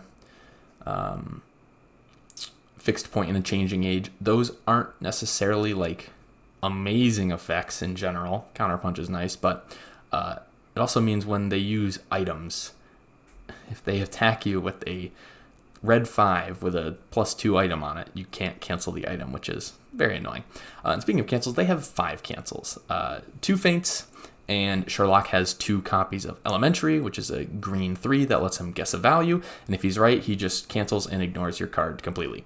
So just a very solid kit. His big weakness is his lack of card draw and lack of blocks. I think Sherlock can only block with around 15 cards in his deck, and without efficient ways to dig through his deck, sometimes he can run out of defenses, and that's when just taking hits will slowly lead to his demise. And the blocks that he does have are usually around 3 value, so he can't sustain long-term pressure, but he has enough going on in his kit where usually he can just run away for 90% of the game and then scheme, and he'll outdamage you and be winning in the exhaustion game, which is ridiculous. So likewise, he has a lot of good matchups. He dominates a lot of people. And in terms of his bad matchups, if you can even call them that, when we're looking at some of the other elite fighters in the game, like T-Rex, Wukong, Electra, Medusa, he's relatively even with all of them, hovering around 50%. He does kind of Shrek Bigfoot, though, which is very notable. Yanenga also gives him a little bit of problems, around 40%, just because she has enough health to kind of deal with his shenanigans, and she can attack a lot. So eventually she might be able to wear through his number of blocks, although she doesn't necessarily have a lot of card draw to keep up the aggression, but just with action gains and efficient turns, she might be able to land some damage there. She's also ranged, which helps, and she has a decent exhaustion game herself. Houdini also gives him trouble, because even though Confirmed Suspicion beats A Magician Never Reveals His Secret, I made a video on that. You should check it out if you haven't. A Magician Never Reveals His Secrets beats, or blocks, I should say, Study Methods from his kit. And Houdini being able to chase Sherlock wherever he goes and having a decent amount of card draw and really big attacks compared to Sherlock's blocks, Houdini can give him a run for his money, especially when Houdini goes first. With advantage, Bullseye can be decent because he has the ability to just explode right out of the gate. I think he's just a little too squishy that if Sherlock can stabilize, or the Sherlock player realizes the thing to do isn't run away from him, it's to double maneuver right up to him and get counter punches online, then it can get a little tricky for Bullseye, but depending on what Sherlock's opening hand is, that can really dictate how that game is going to go.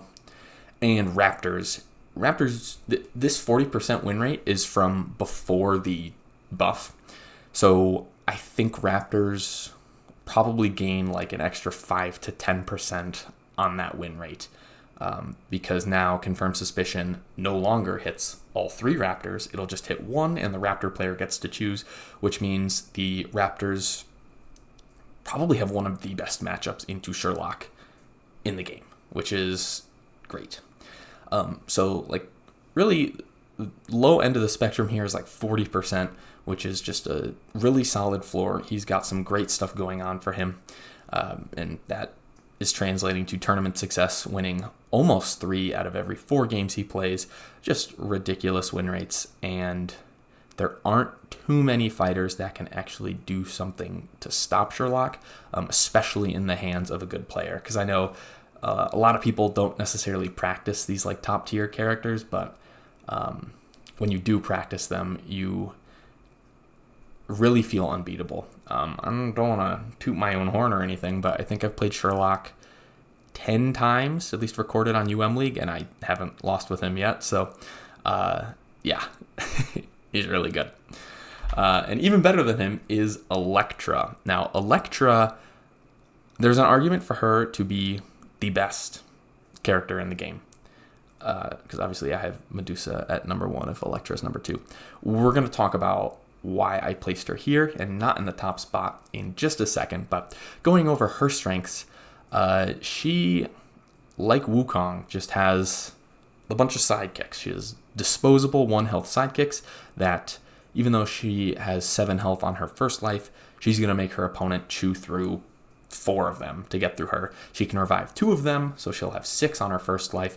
And if you actually manage to get around the wall and hit her, she can Snake Root Clan and swap spaces with one of her sidekicks so that they take the hit. And it's just very frustrating. That whole game plan for her is just to play degenerate and run away. And she's kind of like Genie, where she has multiple avenues of success. She can either play a really like grindy fatigue game plan because she can just go through her whole deck. She can even exhaust herself on the first life, and it doesn't matter because then she's gonna resurrect. She'll reshuffle her discard pile into her deck and start again, probably with like 15 cards while you're sitting at like 10 or 12, depending on how long it took you to kill her in the first life. And then she can just fatigue you out and outvalue you because she has so many more cards than you do. She also has like a more bursty resurrection combo potential, where she can set up her hand so that when she dies on her next turn, when she spawns back in and spawns back all her hand on the map, she can just double mesmerize, rip your defense cards out of your hand, use the hand to play like 4 fists, and then just like smack you with a 6, and that can be a lot of damage that, depending on your health threshold, you might not be able to survive. She also, because she reshuffles her discard pile when she resurrects, she gets to play 4 copies of most of her cards, which isn't entirely true because she's probably not playing 4 copies of Mesmerize because she's probably holding on to that, but like potentially 4 Snake Roots, which is just ridiculous. Her weaknesses, her effects in her first life are either subpar or just like not very good. Whirlwind is a blank versatile 2. Her red 6 deals her 3 damage. Mesmerize doesn't actually let her discard a card from her opponent's hand. The Psy intercept combo doesn't exist. So like, she isn't necessarily like strong in and of itself on her first life. It's just the fact that she gets to play more than half a game and then kind of just like reset and get all of her value back, and then kind of like upgrade her cards because they are better in her second life. So the first life is a little bit weak in retrospect, which kind of is rough for her if she's forced to take initiative, because that means her cards aren't really that strong, and if she's the one having to aggress the opponent, then she's probably wasting more resources than she'd like, and that is just not her play style, I think. And also her sidekicks don't have cancels, so Luke Cage can recur still standing. I'm trying to think of some of her other good matchups, or bad matchups, I should say. Houdini can play Big Reveal and boost with the feint, that boost effect is 2 damage, because remember, I don't know what that card's called. It's either misdirection or sleight of hand, but he can do that on one of her sidekicks to deal 2 damage to Elektra, then get that card back. And Daredevil can play Devil of Hell's Kitchen on her sidekicks, things like that, which can be kind of rough, and you can't really stop your opponent from doing that. Little Red can play What Big Hands You Have and just farm hands forever. So that is an exploitable weakness that I think a lot of her bad matchups will make use of. But she doesn't have very many bad matchups. She has a lot of good matchups when played, I don't want to say optimally, but like when played to be as unfun as possible for your opponent. She dominates a large majority of the matchup. And I don't think that's how her design was intended to be played. I think it was just a little bit of an oversight by whatever happened in playtesting, just like not stretching it to the absolute limit and seeing how broken it could be. In terms of her bad matchups, Sherlock is roughly even with her.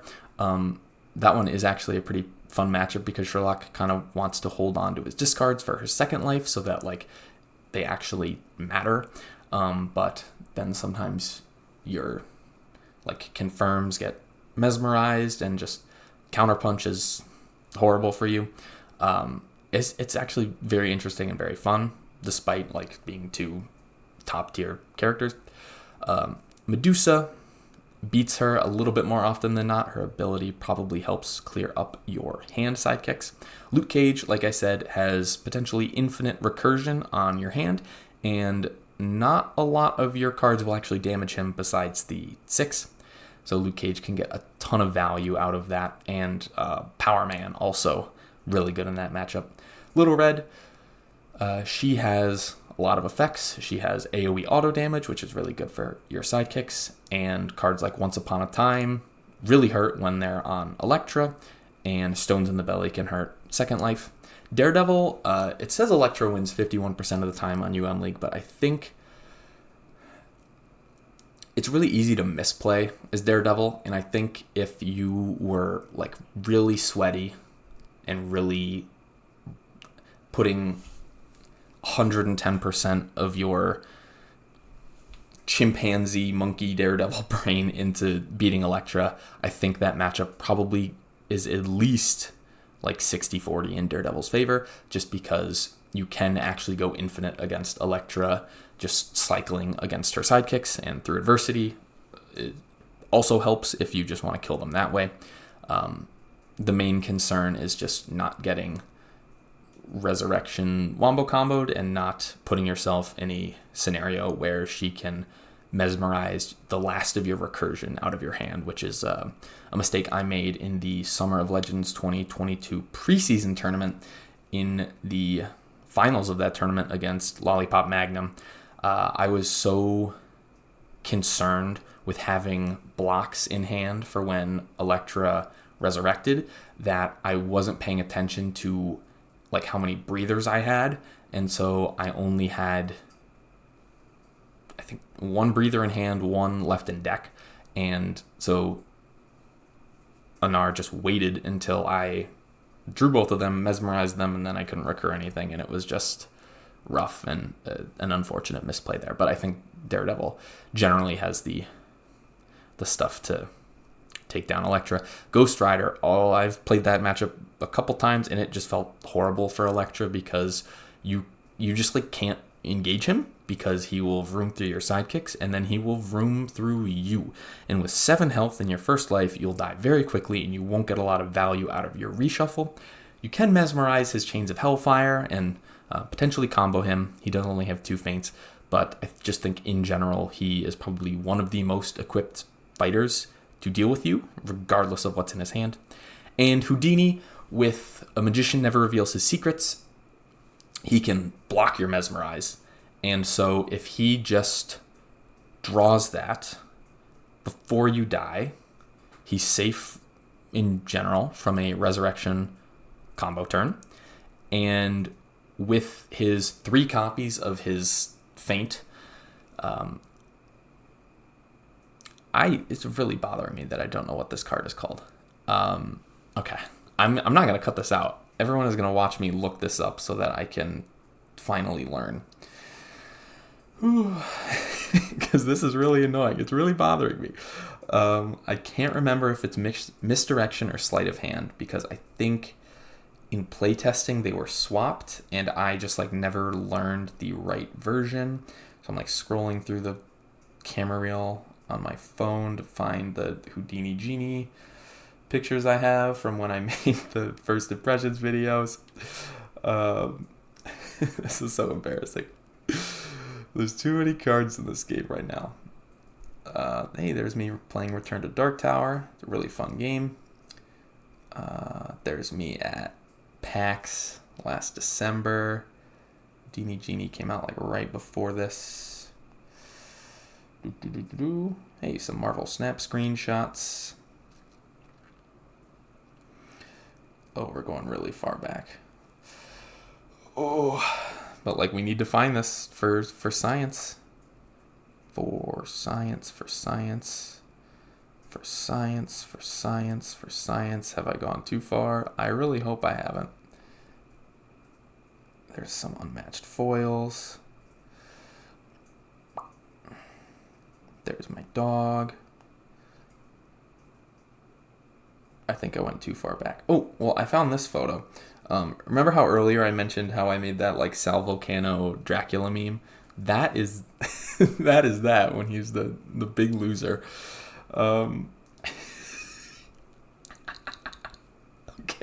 I just need to look this up on League, or UMDB.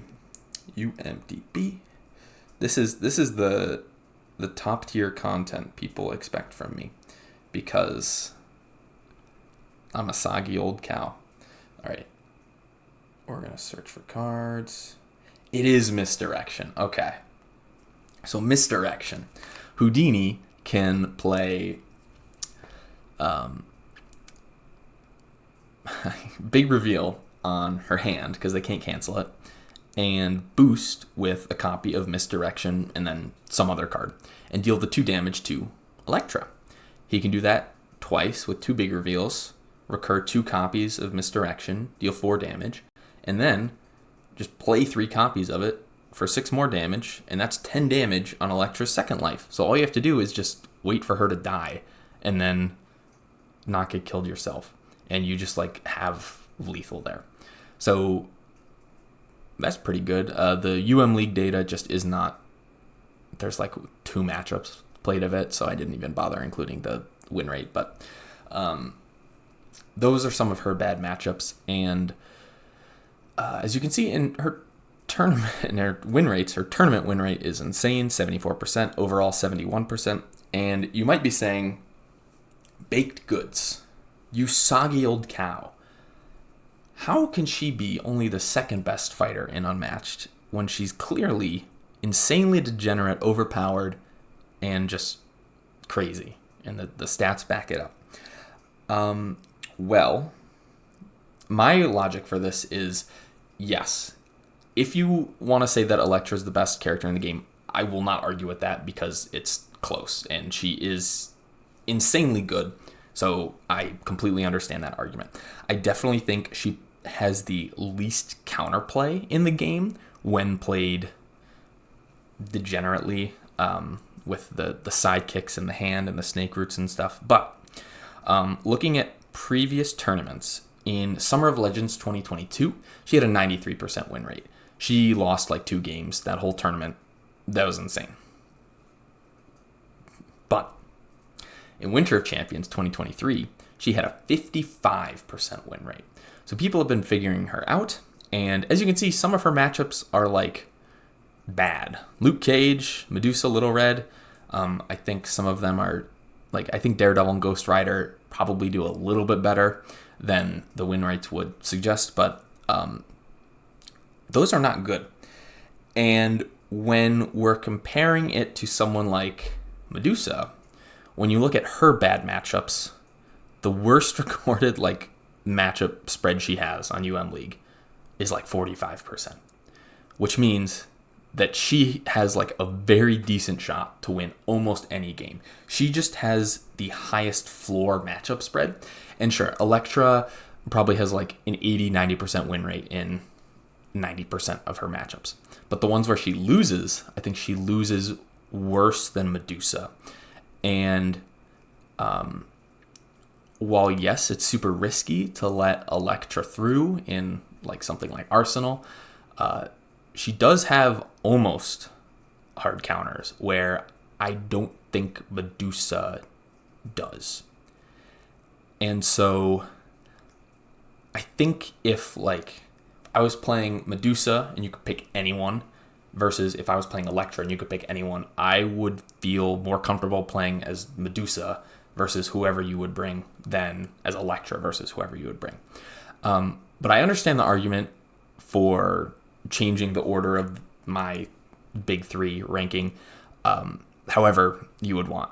If you have Sherlock first, won't argue with that. If you have Electra first, won't argue with that. I really don't think there is necessarily a wrong answer, but this is just my opinion, and I would love to know what you think of it in the comments, because everyone's got an opinion, and I am actually giving you permission to share it now. So Medusa, you already know the shtick. She's from Battle of Legends Volume 1. She's been in the game the longest, and she's been ridiculous ever since then. You already know what's good. She's got discard, she's move 3 range, she has Gaze of Stone, so you have to block everything. She has high HP, it's hard to hit her because of her sidekicks. She has a ridiculous amount of damage output, especially with her ability and momentary glances. Her sidekicks are really good, and she just has a bunch of discards. And like her big weaknesses are the fact that like if she's not attacking you with second shot or gaze, they don't really do anything. But like if you're gonna take it undefended, you could just lose. And besides her 4s, she value blocks for 3 a lot of the time, but it is actually hard to actually get in to hit her because of her wall of uglies, or harpies as I would call them. One of the reasons why I think Medusa is probably the best fighter in the game is that she punishes mistakes instantly. Oh, you put yourself in a compromising position, she's going to pin you, attack you constantly, make you discard a bunch of cards, and whittle you down with ping damage, and then, like, if you just don't draw a defense, you're just dead. Maybe you're playing as Bigfoot in the round of 16 in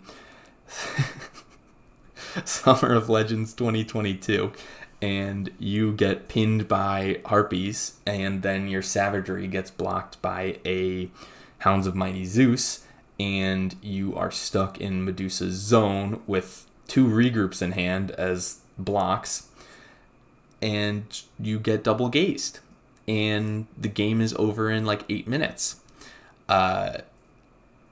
Medusa can just punish you more than any other fighter because she has the ability to deal 10 damage to you at any point. And that's really scary. That is insanely scary. And it's just really hard to outvalue her because she will make you discard 6 cards in your deck.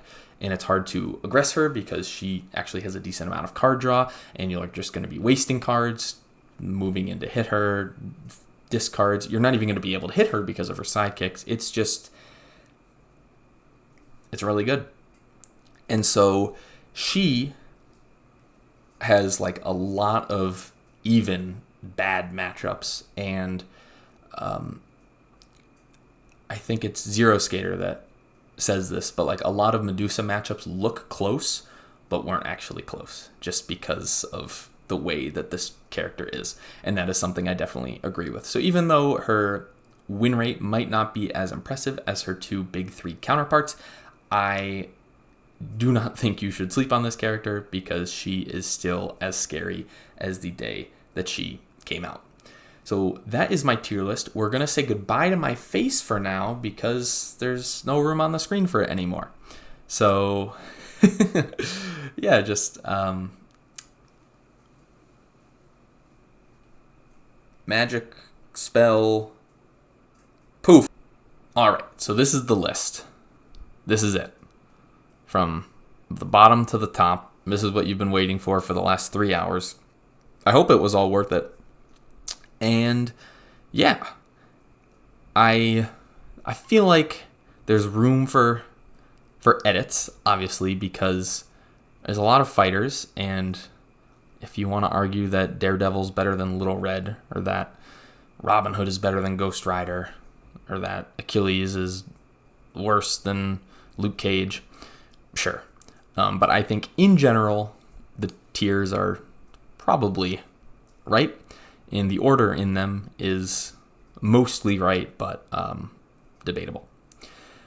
Now, that's basically it. So I will see you in like 2 more years before the next tier list. So yeah, thank you so much for watching, and as always, like, subscribe, and whoa, hang on a minute, baked goods, you soggy old cow, is probably what you're saying. This list can't be complete, because what about Teen Spirit and For King and Country and Brains and Brawn? Those are all released right now. Why aren't they on the list, you soggy old cow, is probably what you would add on.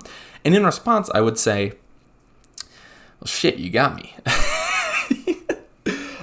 Truth of the matter is, there really isn't a lot of data on them, and I love UM League. I love using the data to kind of like make educated decisions.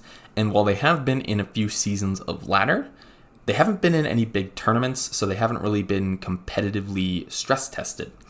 And so I didn't feel completely confident going into like in-depth breakdowns like I did for all the other heroes in the game, which I'm much more knowledgeable on.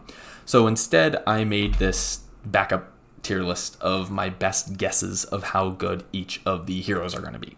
So I'll quickly break down why I think each of them are going to be where they are. I think Squirrel Girl is clearly the worst of the 9 new Marvel heroes, just because, well, the squirrels don't have cancels, which matters in a lot of matchups, and she can't move 5 spaces, which means she can get fatigued very easily by characters who don't need to approach her and can just run away. She's kind of like Spike in that regard. Except she does have a copy of the site, and she has 4 value, cancels, and ignores, and she has kick butts and bite of steel. So like she has some things that if you don't cancel, like particularly against Yananga, can be very lethal. And I think we can't necessarily count her completely out, because I think there is a bunch of potential. But yeah, she is pretty horrible. Miss Marvel, I also think, is extra mid around Raptor's bullseye level, just because she is as squishy as both of those characters and almost as map dependent as them as well. If your opponent is picking map, Miss Marvel's just going to have a rough time, because if your opponent is playing around Embiggen and big windup, like, you just will not get a lot of damage off, and you're going to have a bad time. We've seen how Navy Pier is like a horrible Miss Marvel map, and when your opponent knows what they're doing, you just don't really get to do anything that you want to do. Cloak and Dagger are also extra mid. They are basically Raptor tier, which is funny because they are also a multi-hero hero. And I think it just comes down to them having lots of potential, but just getting wrecked by the low HP threshold that they individually have. Although they can do some crazy things, and I definitely think there's a lot of potential. It's just more volatile and not really the consistent combo fighter that you would want in competitive. Spider-Man is also in this tier just because not having cancels is a big liability at this point in the game, although he does have like 3 counter punches that he knows when to use. He has the web shooters that will reduce big attacks from your opponent that he knows when to use. He's got 3 logs with text, which are insane. He's got Nunchaku. He's got card draw.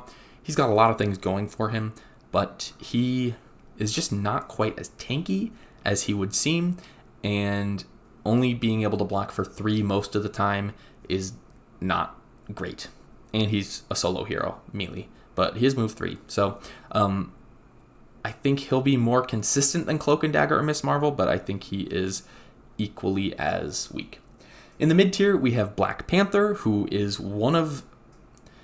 he's also pretty polarizing just because, yes, stealing cards from your opponent's deck is a choice for this character's design, instead of the Vibranium suit being like, after your opponent attacks you, place the attack card in your Vibranium suit. Just because taking cards from their deck that they never get to use, potentially up to 10 times, is a big feels bad for your opponent. But at the core of this character, where you just boost like a madman, I love it. And I think he can just do a ridiculous amount of damage to certain characters. And he's probably really good into like Medusa and Elektra, which is very interesting, but I think he kind of gets shat on by some of the high tier heroes. So definitely someone to keep your eye on, but I wouldn't expect him to really be higher than this. Winter Soldier, also a very polarizing character, because Reprogram, that's what it's called. I was going to be like the red star on the arm art card, but is versatile 2 that reshuffles 3 cards from your discard pile into your deck, which cannot be canceled because of his ability, means that he can actually go infinite in any matchup, which is crazy. He also hits like a truck, can draw cards decently well with reflex memories and manipulation, and has one of the best block cards in the game in Complete the Mission, which is like Grendel and Microwave Mesh combined. It's just insanely strong. His problem is he only has 15 health. He loses health very quickly, and he's very vulnerable to aggression. So he has a very strong end game, but a decent amount of fighters will be able to wear him down before he even gets there.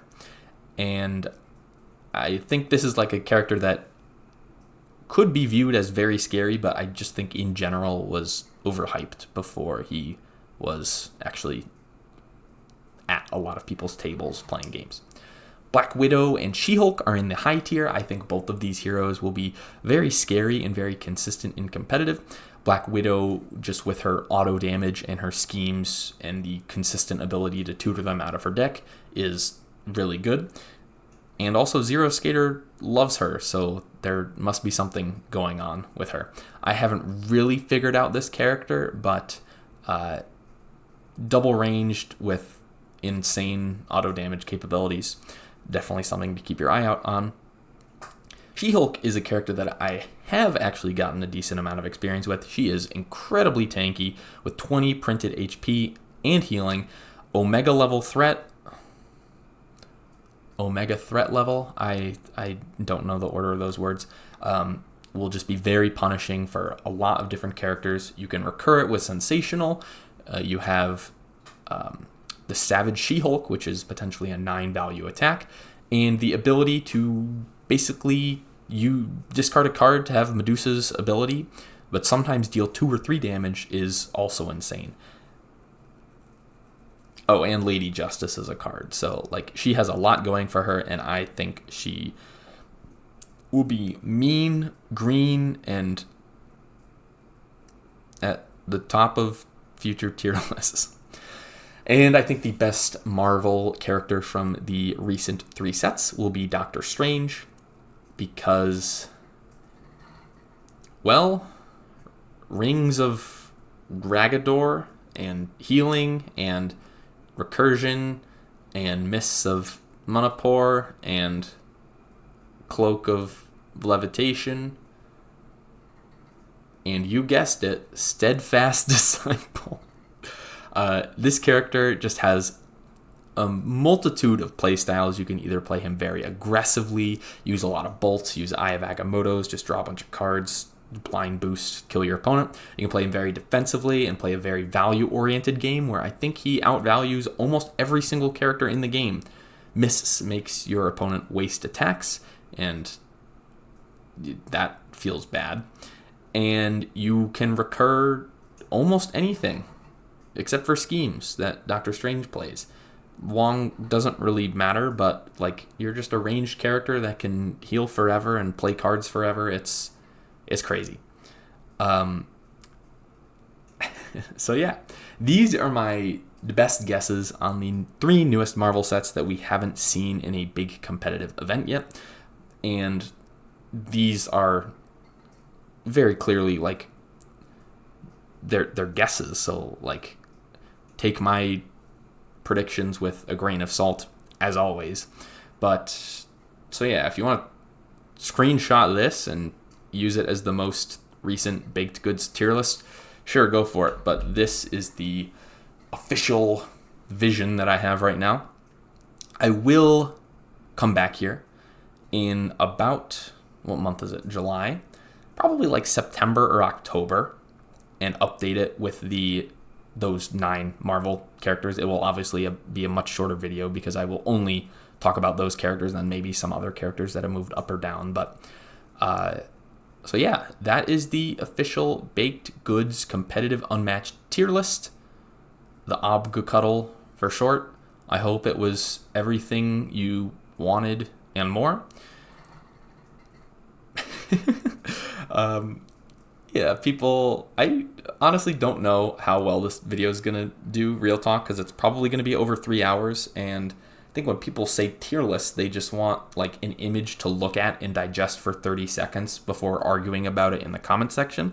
I don't know if people actually wanted like an in-depth breakdown of each character's meta relevance and why they are better or worse than other characters. So if you made it through the whole thing and watched it, I would actually love to know your thoughts. If you just want to argue about it after looking at the picture, sure, go ahead. You probably already left a comment and probably aren't at this point in the video, but this is how I like to do things. I like to be very thorough and spell out my reasoning and unpack absolutely everything. And I'm sorry if that isn't the type of tier list video you wanted, but here it is, and I have no regrets. And guess what? I will fucking do it again. So, yeah. So yeah. Thank you so much for watching. I truly appreciate your support. If you want to support me in a new way, I have launched a Patreon, so you can go there and check it out and help continue my silly escapades into the future and just be a part of a wonderful little community of silly geese. Some silly little farm animals just having a great time playing a board game. So, yes, if you made it this far, please leave me 3 random emojis in a comment, and I will try to make a story out of them in my reply. I love you all. Go to bed on time. Drink lots of water. Let's take one last hydration break. Let's hydrate, homies. And as always, like, subscribe, and yeet!